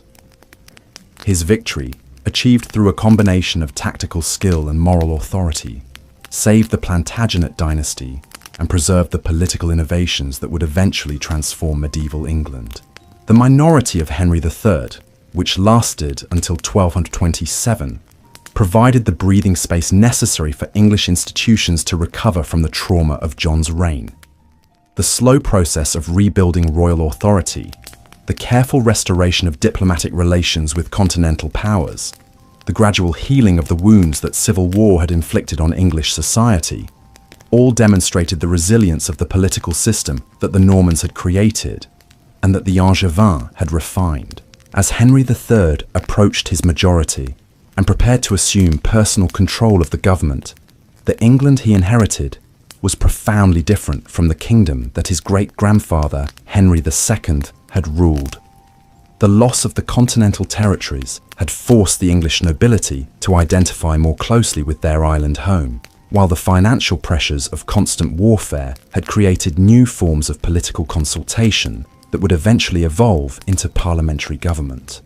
The legal innovations of the Angevin period had created a system of common law that transcended local custom, while the administrative machinery of the crown had proven capable of functioning even in the absence of effective royal leadership. The stage was set for the next great chapter in English constitutional development, as a new generation of kings and nobles would grapple with questions about the nature of royal authority, the rights of subjects, and the proper relationship between crown and community that would shape the future of English civilization. The story of how these questions were answered and of the dramatic events that would follow awaits us as we continue our journey through the mists of medieval time. The young king, who came of age in 1227, inherited a realm transformed by crisis into something his predecessors could never have imagined. Henry III's England was no longer the continental empire that had once stretched from the Cheviot Hills to the Pyrenees, but an island kingdom forced to discover its own identity within the confines of the sea. This transformation would prove to be not a diminishment, but a concentration, focusing English energies inward toward innovations in government, law, and culture that would eventually reshape the medieval world. The personal rule of Henry III began with promise, but quickly revealed the contradictions that would define his long and troubled reign. The king possessed genuine piety, refined artistic taste, and sincere devotion to his subjects' welfare, yet he lacked the practical political skills that effective medieval kingship required. His love of magnificence led him to embark on architectural projects that rivaled those of the greatest continental monarchs, while his generosity to foreign relatives and favourites created resentments that would poison his relationship with the English nobility for decades. The rebuilding of Westminster Abbey, Henry's greatest architectural achievement, exemplified both his vision and his limitations. The soaring Gothic arches, the intricate stone tracery, the jewel-like stained glass windows that transformed the ancient Saxon church into a monument worthy of European admiration, all demonstrated the cultural sophistication that English civilization had achieved. Yet the enormous cost of this project, funded through taxation that pressed heavily upon an already burdened population, revealed the king's inability to balance aesthetic ambition with political reality. The provisions of Oxford, imposed upon Henry by his barons in 1258, represented a revolutionary attempt to limit royal authority through institutional reform rather than personal constraint. The Council of 15 nobles who were empowered to oversee royal policy, the requirement that the king consult with his subjects before making major decisions, the establishment of regular meetings to review governmental actions, all created a framework for constitutional monarchy that was centuries ahead of its time. Yet the provisions also revealed the fundamental tension between effective government and popular control that would haunt English politics for generations. The civil war that erupted when Henry attempted to overthrow the provisions brought to prominence one of the most remarkable figures in medieval English history. Simon de Montfort, Earl of Leicester, was a French nobleman who had married into the royal family and gradually transformed himself into a champion of English constitutional rights. His evolution from royal favourite to revolutionary leader reflected the broader changes that were transforming English society, as men who had once defined themselves primarily through personal loyalty to the crown began to articulate concepts of national identity and popular sovereignty. The Battle of Lewes in 1264, where de Montfort's forces defeated the royal army and captured both Henry III and his son Edward, marked the temporary triumph of constitutional principles over royal absolutism. The parliament that de Montfort summoned in 1265, which included not only nobles and clergy but also representatives from the towns and shires, established precedents that would eventually evolve into the House of Commons. For the first time in English history, the voice of the common people was heard in the councils of government, creating a political revolution whose consequences would extend far beyond the medieval period. Yet de Montfort's triumph was brief and ultimately tragic. The Earl, who had fought to limit royal power, found himself wielding authority that was hardly less absolute than that of the kings he had opposed. His reliance on foreign mercenaries, his manipulation of popular assemblies, his increasing isolation from moderate opinion, all demonstrated the difficulty of translating constitutional theory into practical governance. His death at the Battle of Evesham in 1265, where he was overwhelmed by the forces of Prince Edward, marked the end of the first great experiment in parliamentary government. The restoration of royal authority after Evesham was accomplished with a moderation that reflected the lessons learned from decades of civil conflict. The dictum of Kenilworth, which established the terms for the reconciliation of the rebels, demonstrated that both sides had come to understand the futility of pursuing absolute victory. The king, who had been humiliated by his subjects' rebellion, showed mercy to his former enemies, while the barons who had challenged royal authority accepted the restoration of traditional monarchy in exchange for guarantees of their customary rights.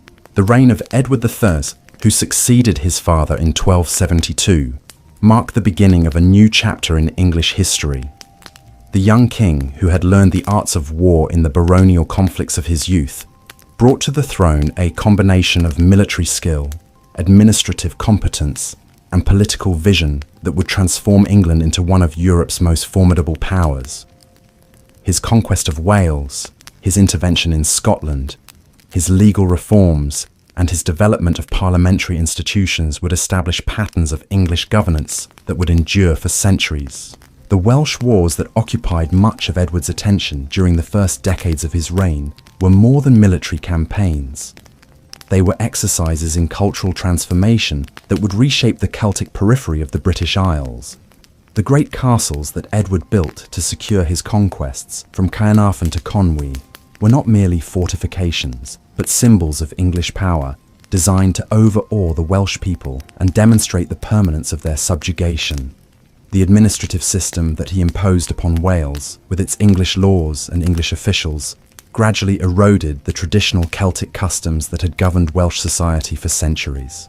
The Scottish wars that dominated the later years of Edward's reign proved far more challenging than the Welsh campaigns had been.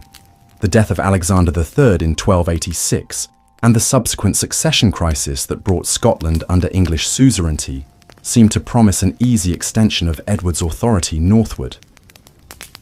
But the Scottish nobility's resistance to English rule, symbolised by the rebellion of William Wallace and later Robert Bruce, demonstrated that conquest and governance were very different achievements.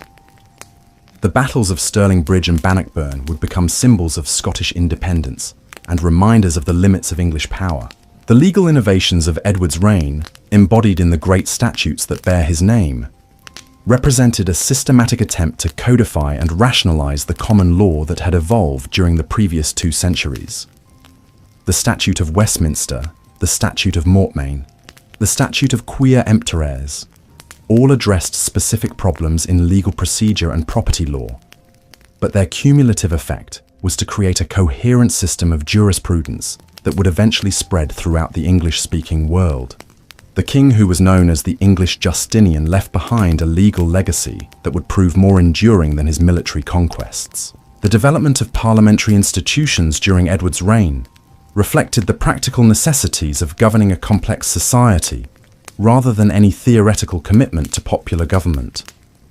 The assemblies that the king summoned to approve taxation, to hear petitions, to witness important ceremonies, gradually evolved into a regular part of the governmental process. The model parliament of 1295, with its careful balance of nobles, clergy, and commons, established a template for representative government that would be copied throughout Europe. The financial pressures that drove Edward to seek parliamentary approval for his policies revealed the fundamental changes that were transforming medieval society. The king, who had inherited a realm where royal authority was largely self-financing, found himself governing a nation where the costs of administration, warfare, and diplomacy far exceeded traditional revenues. The taxes that Parliament granted, the loans that Italian bankers provided, the commercial duties that merchants paid, all demonstrated that England was becoming integrated into a European economy that operated according to new rules and new expectations. The expulsion of the Jews from England in 1290 marked the end of an era in English economic development, while simultaneously revealing the religious and racial tensions that were reshaping European society. The Jewish communities that had provided essential financial services since the Norman conquest found themselves victims of popular prejudice and royal greed. Their departure forced English merchants and landowners to develop new forms of credit and investment, contributing to the commercial revolution that would eventually make England one of Europe's wealthiest nations. The cultural achievements of Edward's reign reflected the growing sophistication of English society and its increasing integration with continental European civilization. The Gothic cathedrals that rose in cities throughout the kingdom, the illuminated manuscripts that were produced in monastic scriptoriums, the vernacular literature that was beginning to compete with Latin as a vehicle for serious expression, all demonstrated that England had become a major centre of medieval culture. The legal treatises of Bracton, the historical chronicles of Matthew Paris, the architectural innovations of the master masons who built Westminster Abbey, all contributed to a cultural flowering that rivaled anything achieved in France or Germany. The death of Edward I in 1307 marked the end of an age of expansion and the beginning of a period of retrenchment that would test whether the institutions he had created could survive the transition to a new generation of leaders. The son who inherited his throne, Edward II, possessed none of his father's military skill or political acumen, yet he would face challenges that would have tested even the most capable ruler. The Scottish wars that had seemed nearly won would drag on for decades.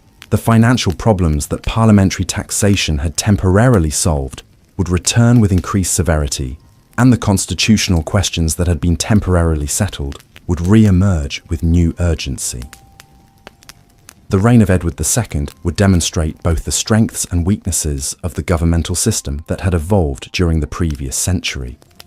The institutional framework that had been created to support strong kingship would prove inadequate when confronted with weak leadership, while the parliamentary traditions that had developed to limit royal authority would be tested by the need for effective government in times of crisis. The tragedy that would unfold during the early 14th century would reveal the fragility of medieval political arrangements and the terrible cost of constitutional failure. The story of that tragedy, and of the remarkable recovery that would follow, represents the next great chapter in the epic tale of medieval England, as we continue our journey through the mists of time toward the dawn of a new age in English history. The foundations had been laid, the institutions established, the precedents set, but the greatest tests of English civilization still lay ahead, waiting to be met by future generations who would inherit both the achievements and the problems of their medieval ancestors. The young king who ascended the throne in 1307 seemed destined to undo everything his formidable father had achieved. Edward II possessed neither the iron will that had conquered Wales nor the political instincts that had transformed parliamentary assemblies into instruments of royal policy. Where his father had been a warrior king who led from the front, Edward II was a man of refined tastes and intimate friendships that scandalized a nobility accustomed to the martial virtues of their class. The relationship between Edward and Piers Gaveston, the Gascon knight who had been his companion since childhood, became the defining issue of the early years of the reign. The extraordinary honours that the king showered upon his favourite, the influence that Gaveston wielded over royal policy, the contempt that both men showed for the established nobility, all created a crisis that went far beyond personal jealousy or moral disapproval. The barons who had learned to work within the constitutional framework established by Edward I found themselves confronting a king who seemed determined to govern through personal whim rather than institutional precedent. The ordinances of 1311, imposed upon Edward by his barons, much as the provisions of Oxford had been forced upon his grandfather, represented another attempt to limit royal authority through constitutional means. The commission of 21 lords who were empowered to reform the royal household, the requirement that the king seek baronial approval for major appointments, the explicit demand that Gaveston be exiled from the realm, all demonstrated that the English nobility had learned to articulate their grievances in legal and institutional terms, rather than simply resorting to armed rebellion. Yet the tragedy of Edward II's reign lay not in his defiance of baronial demands, but in his inability to provide the leadership that the kingdom desperately needed. The Scottish wars that had seemed nearly won under his father's direction collapsed into a series of humiliating defeats that restored Scottish independence and shattered English military prestige. The Battle of Bannockburn in 1314, where Robert Bruce's forces destroyed the largest English army ever assembled, marked not just a military disaster, but a psychological trauma that would haunt English consciousness for generations. The financial crisis that resulted from these military failures forced Edward to summon Parliament with unprecedented frequency, creating opportunities for the commons to assert their authority in ways that would have been unthinkable under his predecessors. The representatives of shires and boroughs who had once merely approved royal requests for taxation began to present petitions to demand redress of grievances, to insist that their consent was necessary for any significant governmental action. The constitutional revolution that had begun under Henry III and been channeled under Edward the Firm now accelerated beyond any single individual's ability to control. The rise of Thomas of Lancaster as the effective ruler of England during the middle years of Edward's reign demonstrated both the possibilities and the limitations of baronial government. The king's cousin, who controlled vast territories in the north and commanded the loyalty of a significant portion of the nobility, possessed the resources and the authority to challenge royal power directly. Yet Lancaster's rule proved as arbitrary and ineffective as Edward's had been, revealing that the problems of medieval government extended far beyond the character of individual rulers. The murder of Piers Gaveston in 1312, carried out by a group of earls who had grown tired of constitutional restraints, marked a turning point in English political culture. The brutal execution of the king's favourite, seized while under safe conduct and killed without trial, demonstrated that the rule of law was still fragile and that personal hatred could override institutional procedures.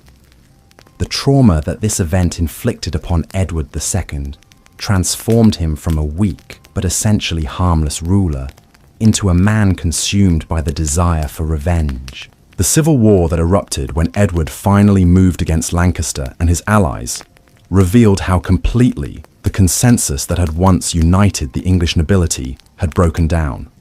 The Battle of Boroughbridge in 1322, where Lancaster's forces were defeated and the Earl himself captured and executed, marked the temporary triumph of royal authority. But the king's victory was achieved through methods that violated every principle of justice and due process that English law had established, creating precedents that would eventually destroy the monarchy itself. The rise of Hugh Despencer the Younger as Edward's new favourite demonstrated that the king had learned nothing from the Gaveston affair.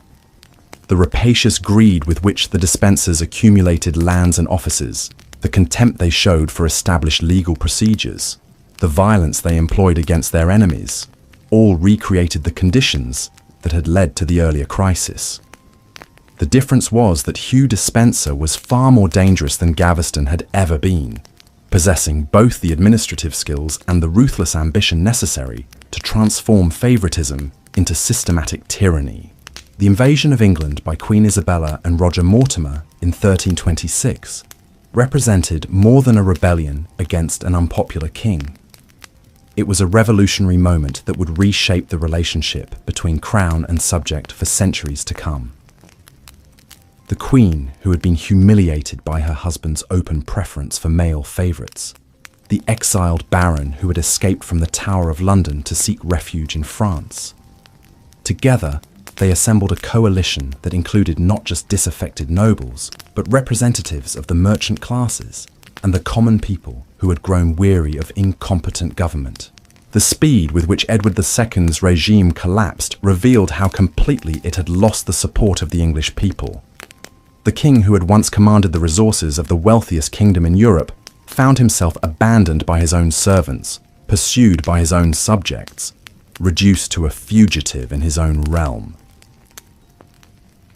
The capture of Edward and the Despensers at Neath Abbey in November 1326 marked the end of one of the most disastrous reigns in English history, but it also raised questions about the nature of royal authority that would haunt English politics for generations. The deposition of Edward II in 1327 required constitutional innovations that had no precedent in English law. The Parliament that was summoned to witness the king's abdication included not just the traditional estates of nobles and clergy, but representatives from every level of society, creating an assembly that could claim to speak for the entire English people. The articles of accusation that were read against the king, the formal renunciation of allegiance that followed, the recognition of his infant son as the new monarch, all established procedures that would be remembered when future generations faced similar crises.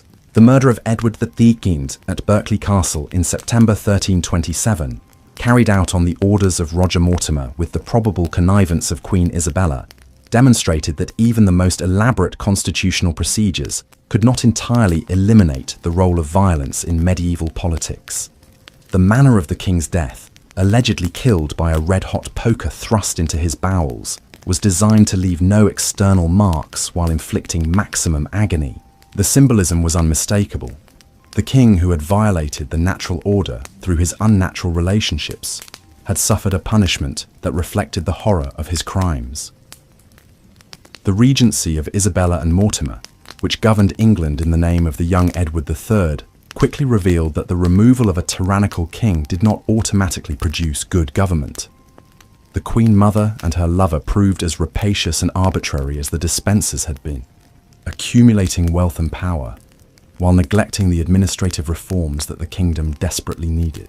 Their rule demonstrated that the problems of medieval government ran deeper than the personal failings of individual rulers, reflecting fundamental tensions between the demands of effective administration and the constraints of constitutional law. The coup by which Edward III seized control of the government in 1330, capturing Mortimer at Nottingham Castle and sending him to the scaffold, marked the beginning of the most glorious period in medieval English history. The young king, who had been raised amid the political chaos of his father's reign and the moral corruption of his mother's regency, possessed both the military genius and the political wisdom necessary to restore English power and prestige. His reign would witness the beginning of the 100 Years' War, the flowering of English culture, and the development of parliamentary institutions that would eventually transform the nature of European government. The Battle of Halidon Hill in 1333, where Edward III's forces crushed a Scottish army and restored English dominance over the northern kingdom, demonstrated that the military disasters of his father's reign had been the result of incompetent leadership rather than any fundamental weakness in English military organization. The innovative tactics that Edward employed, combining dismounted men-at-arms with archers in a formation that maximized the effectiveness of the longbow, would revolutionize European warfare and establish England as the dominant military power of the 14th century. The claim to the French throne that Edward III advanced in 1337, based on his descent from Philip IV through his mother Isabella, provided the pretext for a conflict that would define English foreign policy for more than a century. The war that followed was not merely a dynastic dispute, but a struggle for control of the economic and political systems that governed Western Europe.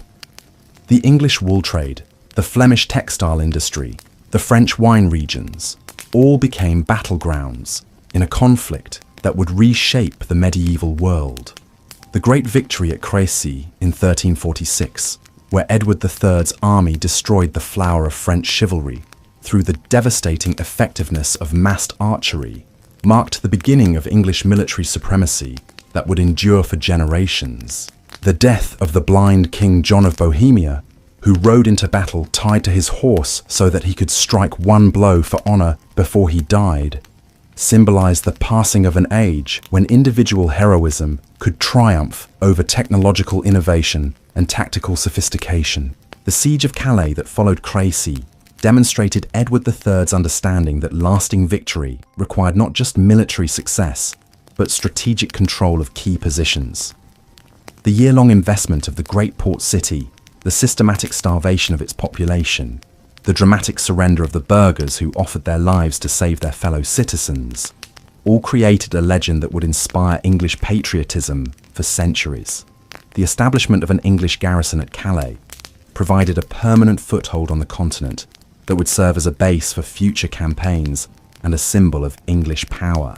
The Black Death that struck England in 1348 represented a catastrophe that dwarfed any military defeat or political crisis the kingdom had yet experienced.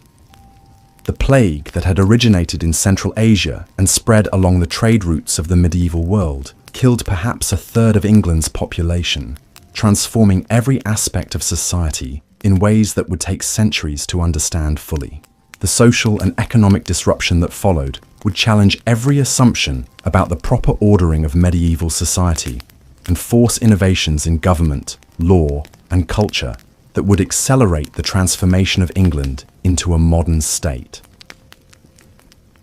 The labour shortage that resulted from the plague's devastation gave the surviving peasants unprecedented bargaining power, leading to wage increases and social mobility that threatened the entire structure of feudal society. The Statute of Labourers, passed by Parliament in 1351, represented a desperate attempt to freeze wages and social relationships at pre-plague levels. But the economic forces that the plague had unleashed proved stronger than any legislation could contain, creating tensions that would eventually explode into open rebellion. The renewal of the French War in the 1350s provided Edward III with opportunities to demonstrate that English military superiority had survived the plague's devastation. The Battle of Poitiers in 1356, where the Black Prince's forces captured King John II of France and decimated the French nobility, confirmed that the tactical innovations pioneered at Crécy could be repeated with devastating effect. The ransom demanded for the French king's release provided England with resources that funded further military campaigns and magnificent cultural projects that proclaimed English power to the world. The Treaty of Bretigny in 1360, which granted England sovereignty over Aquitaine and Calais, in exchange for Edward III's renunciation of his claim to the French throne, seemed to mark the triumph of English arms and diplomacy. Yet the peace that followed proved more challenging than the war that had preceded it. The soldiers who had grown wealthy through plunder and ransom found themselves without employment, while the administrative challenges of governing vast territories in France tested the capabilities of English government in ways that purely military campaigns never had. The Good Parliament of 1376, which met in the final years of Edward III's reign, demonstrated how completely the political balance had shifted since the beginning of the century. The Commons, emboldened by their role in financing the French wars, began to assert their authority in ways that would have been unthinkable under earlier kings. The impeachment of corrupt officials, the demand for regular accounting of royal expenditures, the insistence that taxation required genuine parliamentary consent, all established precedents that would eventually transform the nature of English government.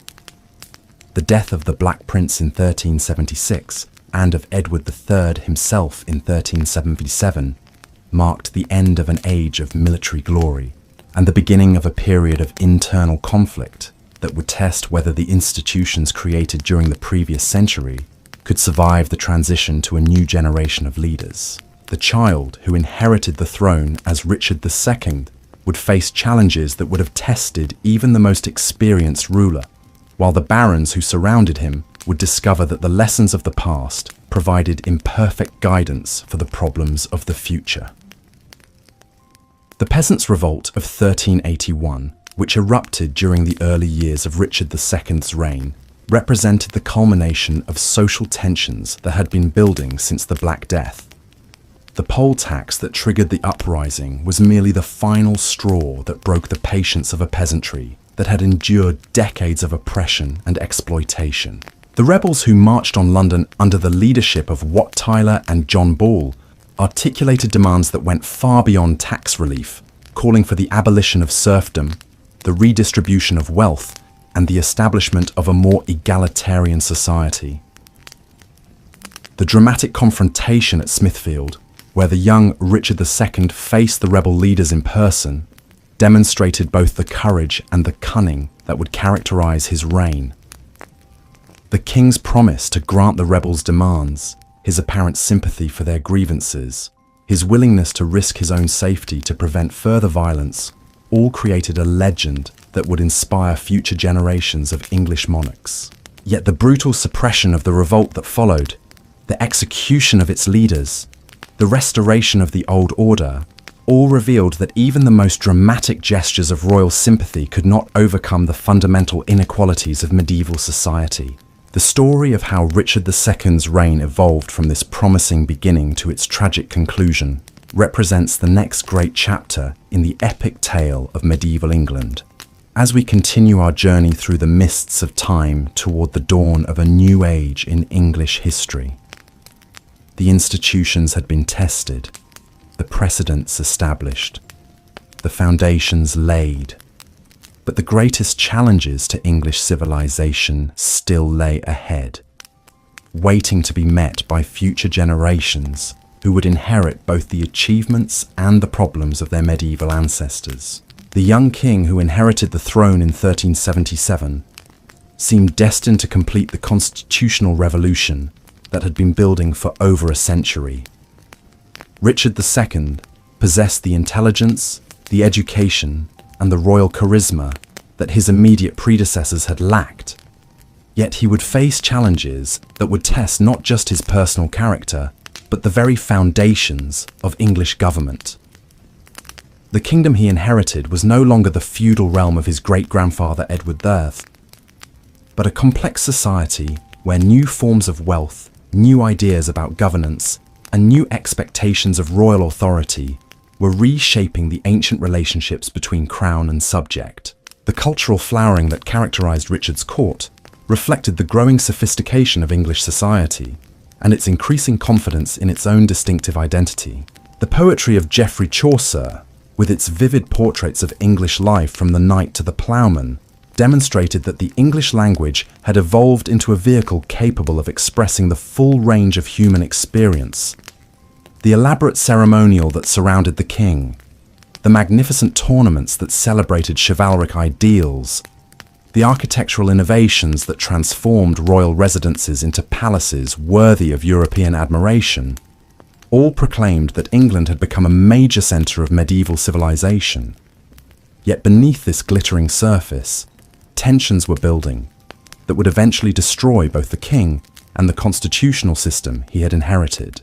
The financial pressures created by constant warfare, the social disruption caused by the plague, the religious controversies sparked by reformers like John Wycliffe, all challenged the traditional assumptions that had governed English society for centuries. The Parliament that had evolved as a partner in royal government began to assert its authority in ways that threatened the very concept of monarchical supremacy. The Lords Appellant crisis of 1387 to 1388 revealed how completely the political balance had shifted since the days of Edward III. The coalition of great magnates who challenged Richard's authority did not seek to overthrow the monarchy, but to control it, using parliamentary procedures and legal precedents to limit royal power in ways that would have been unthinkable to earlier generations. The merciless parliament that followed demonstrated that the constitutional weapons forged during previous crises could be turned against the crown itself, creating a new form of political conflict that transcended the personal rivalries of medieval politics. Richard's response to this humiliation revealed both his political genius and his fundamental misunderstanding of the forces that were reshaping English society. The king, who had been forced to watch his friends executed and his policies overturned, spent the next decade carefully rebuilding his authority, using legal precedents and parliamentary procedures to strengthen royal power while maintaining the appearance of constitutional government. His creation of a court party loyal to his person rather than to institutional traditions, his manipulation of legal procedures to eliminate his enemies, his gradual accumulation of unprecedented royal authority, all demonstrated that the constitutional limitations imposed by Parliament could be circumvented by a ruler skilled in the arts of political manipulation. The tyranny that Richard established during the final years of his reign was more dangerous than the crude despotism of earlier monarchs, precisely because it operated within the forms of constitutional government while violating its spirit. The court of chivalry that he used to bypass common law procedures, the blank charters that he forced his subjects to sign, the forced loans that he extracted without parliamentary consent, all created a system of royal absolutism that was more sophisticated and more oppressive than anything England had previously experienced. The revolution of 1399 that brought Henry of Bolingbroke to the throne as Henry IV represented more than a simple change of dynasty.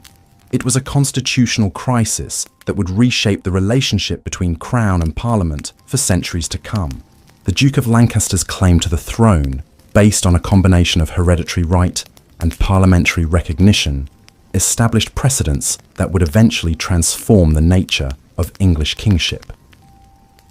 The deposition of Richard II, carried out through parliamentary procedures that gave legal sanction to what was essentially a military coup, demonstrated that even the most sacred aspects of royal authority were subject to popular consent. The reign of Henry IV proved that winning a throne was easier than keeping it, especially when the legitimacy of that throne remained questionable. The new king faced not just the practical challenges of governing a kingdom exhausted by decades of warfare and internal conflict, but the theoretical problem of justifying his authority to subjects who had sworn allegiance to his predecessor. The rebellions that erupted throughout his reign, from the Welsh uprising of Owain Glyndwr to the northern revolts of the Percy family, all drew their strength from the fundamental illegitimacy of Lancastrian rule. The financial crisis that plagued Henry IV's government revealed how completely the balance of power had shifted between Crown and Parliament. The king, who had seized the throne with promises of constitutional government, found himself more dependent on parliamentary grants than any of his predecessors had been.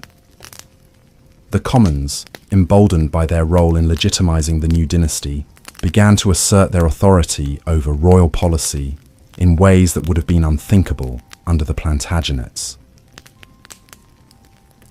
The principle that taxation required parliamentary consent, which had been established during earlier crises, evolved into the broader concept that Parliament must approve all major governmental actions. The accession of Henry V in 1413 marked the beginning of the most glorious period in medieval English history, as the young king who had spent his youth learning the arts of war and government proved capable of achievements that rivaled those of Edward III. The renewal of the French War, justified by claims that had been dormant for decades, provided Henry with the opportunity to unite his divided kingdom behind a common cause, while demonstrating that English military superiority had survived the constitutional upheavals of the previous generation. The Battle of Agincourt in 1415, where Henry's outnumbered forces destroyed a French army that seemed invincible, became the defining moment of English medieval culture. The victory that was achieved through a combination of tactical innovation, disciplined courage, and divine favour created a legend that would inspire English patriots for centuries. The longbowmen who stood their ground against charging knights, the dismounted men-at-arms who fought with desperate valour, the king himself who shared the dangers of his humblest soldier, all became symbols of English greatness that transcended the immediate military consequences of the battle. The conquest of Normandy that followed Agincourt demonstrated that Henry V possessed not just the military genius necessary to win battles, but the administrative skills required to govern conquered territories. The systematic reduction of Norman strongholds, the establishment of English garrisons throughout the duchy, the creation of an administrative system that could extract resources while maintaining local loyalty, all showed that the English had learned the lessons of their earlier continental adventures. The Treaty of Troyes in 1420, which recognised Henry as heir to the French throne, seemed to promise the realisation of English ambitions that had been frustrated for generations. Yet the very completeness of Henry V's triumph contained the seeds of future disaster. The king who had united England behind his French ambitions died at the moment when his achievements seemed most secure, leaving an infant son to inherit territories that could only be maintained through constant warfare. The Regency government that was established for Henry VI faced the impossible task of governing two kingdoms whose interests were fundamentally incompatible, while managing a nobility that had grown accustomed to the profits of conquest and would not easily accept the limitations of peace. The gradual loss of the French territories during the minority of Henry VI revealed how completely English success had depended on the personal authority of individual kings. The Battle of Patay in 1429 where Joan of Arc's inspired leadership transformed French military capabilities, marked the beginning of a French recovery that would eventually drive the English from all their continental possessions except Calais. The Siege of Orléans, the coronation of the Dauphin at Reims, the systematic reconquest of English strongholds, all demonstrated that the French had learned to combine religious enthusiasm with military innovation in ways that English commanders could not match. The return of English armies from France brought home not just defeated soldiers, but new ideas about government, society, and the proper relationship between rulers and subjects. The veterans who had grown wealthy through plunder and ransom found themselves without employment in a kingdom that offered few opportunities for advancement. The nobles who had commanded armies in France discovered that their military experience counted for little in the complex world of English politics. Most dangerously, the common soldiers who had seen their social superiors flee from battle began to question the assumptions about hierarchy and authority that had governed English society for centuries. The mental illness that afflicted Henry VI, beginning in the 1450s, created a crisis of authority that would ultimately destroy the Lancastrian dynasty. The king, who had been raised to believe in the divine nature of his office, found himself unable to exercise the most basic functions of government, while the regents who governed in his name lacked the legitimacy necessary to maintain order. The factional conflicts that erupted as various nobles competed for control of the helpless king gradually escalated into the civil war that would be remembered as the Wars of the Roses. The Battle of St. Albans in 1455, where the Duke of York's forces defeated the royal army and captured Henry VI himself, marked the beginning of 30 years of intermittent warfare that would transform English society more profoundly than any foreign invasion. The conflict that followed was not merely a dynastic dispute, but a struggle between competing visions of English government, as the Yorkist and Lancastrian parties articulated different theories about the nature of royal authority and the rights of subjects. The deposition of Henry VI in 1461 and the coronation of Edward IV as king demonstrated that the precedents established during the Revolution of 1399 could be repeated whenever circumstances demanded. The young Yorkist king, who claimed the throne through a combination of military victory and hereditary right, represented a new generation of English rulers who understood that successful monarchy required not just traditional legitimacy, but popular support. The administrative reforms that Edward IV implemented, the commercial policies that he pursued, the cultural patronage that he provided, all showed that the English monarchy was adapting to the changing realities of late medieval society. The restoration of Henry VI in 1470 and his second deposition in 1471 revealed how completely the old certainties about royal authority had been shattered. The battles of Barnard and Tewkesbury, where Edward IV's forces finally destroyed Lancastrian resistance, marked not just the end of a dynasty, but the conclusion of the medieval period in English history. The death of the last Lancastrian prince at Tewkesbury, the murder of Henry VI in the Tower of London, the systematic elimination of all potential claimants to the throne, all demonstrated that the Wars of the Roses had been fought with a ruthlessness that exceeded anything seen in previous English conflicts. The reign of Edward IV, restored to his throne in 1471, marked the beginning of a new age in English history. The king, who had learned statecraft through civil war, understood that lasting peace required not just military victory, but the reconstruction of the governmental institutions that conflict had damaged. The expansion of royal authority, the development of more efficient administrative procedures, the establishment of new sources of royal revenue, all showed that the English monarchy was evolving into something more modern and more powerful than its medieval predecessors. The brief reign of Edward V in 1483 and his mysterious disappearance in the Tower of London created the final crisis of the medieval period. The usurpation of Richard III, justified through claims about the illegitimacy of his predecessor's children, demonstrated that the constitutional principles established during previous centuries could still be manipulated by ruthless individuals who understood the weaknesses of the system. The rebellion that erupted against Richard's rule, the invasion of Henry Tudor, The Battle of Bosworth Field, where the last Plantagenet king died fighting for his crown, all mark the end of the medieval age and the beginning of the Tudor period. As we reach the end of our journey through the mists of medieval time, we can see how the threads of this great tapestry have been woven together across nearly 1,000 years of English history. The Anglo-Saxon kingdoms that emerged from the ruins of Roman Britain, the Norman conquest that transformed English society, the Angevin Empire that stretched from Scotland to the Pyrenees, the constitutional developments that limited royal power, the cultural flowering that produced Chaucer, and the great cathedrals, the military triumphs that made England a European power, the civil wars that tested every institution, all contributed to the creation of a civilization that would eventually spread across the globe.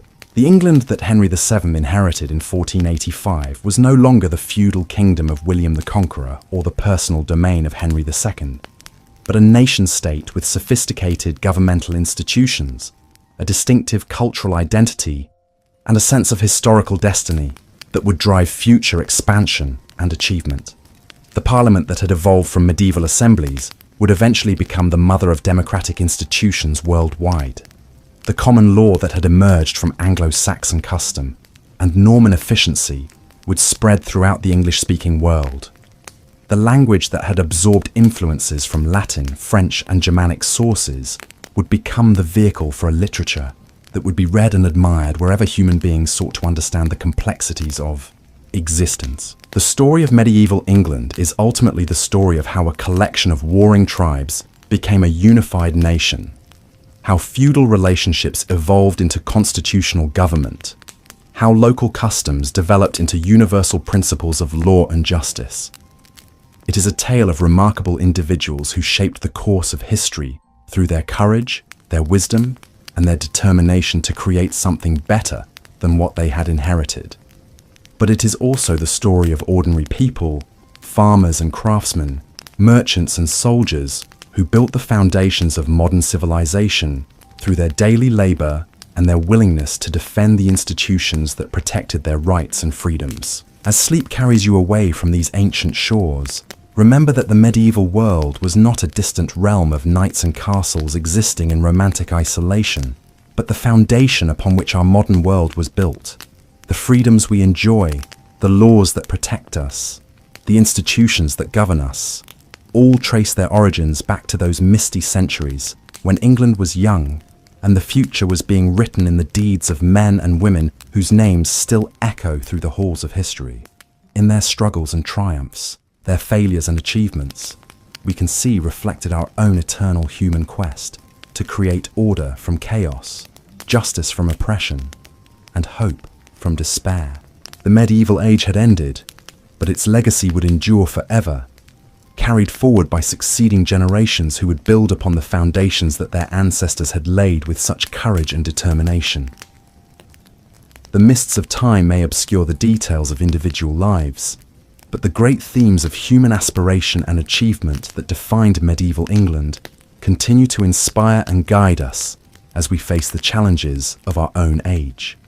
In the end, that is perhaps the greatest gift that the medieval world has given us. The knowledge that ordinary people can achieve extraordinary things when they are united by common purpose and sustained by unshakable faith in the possibility of human progress.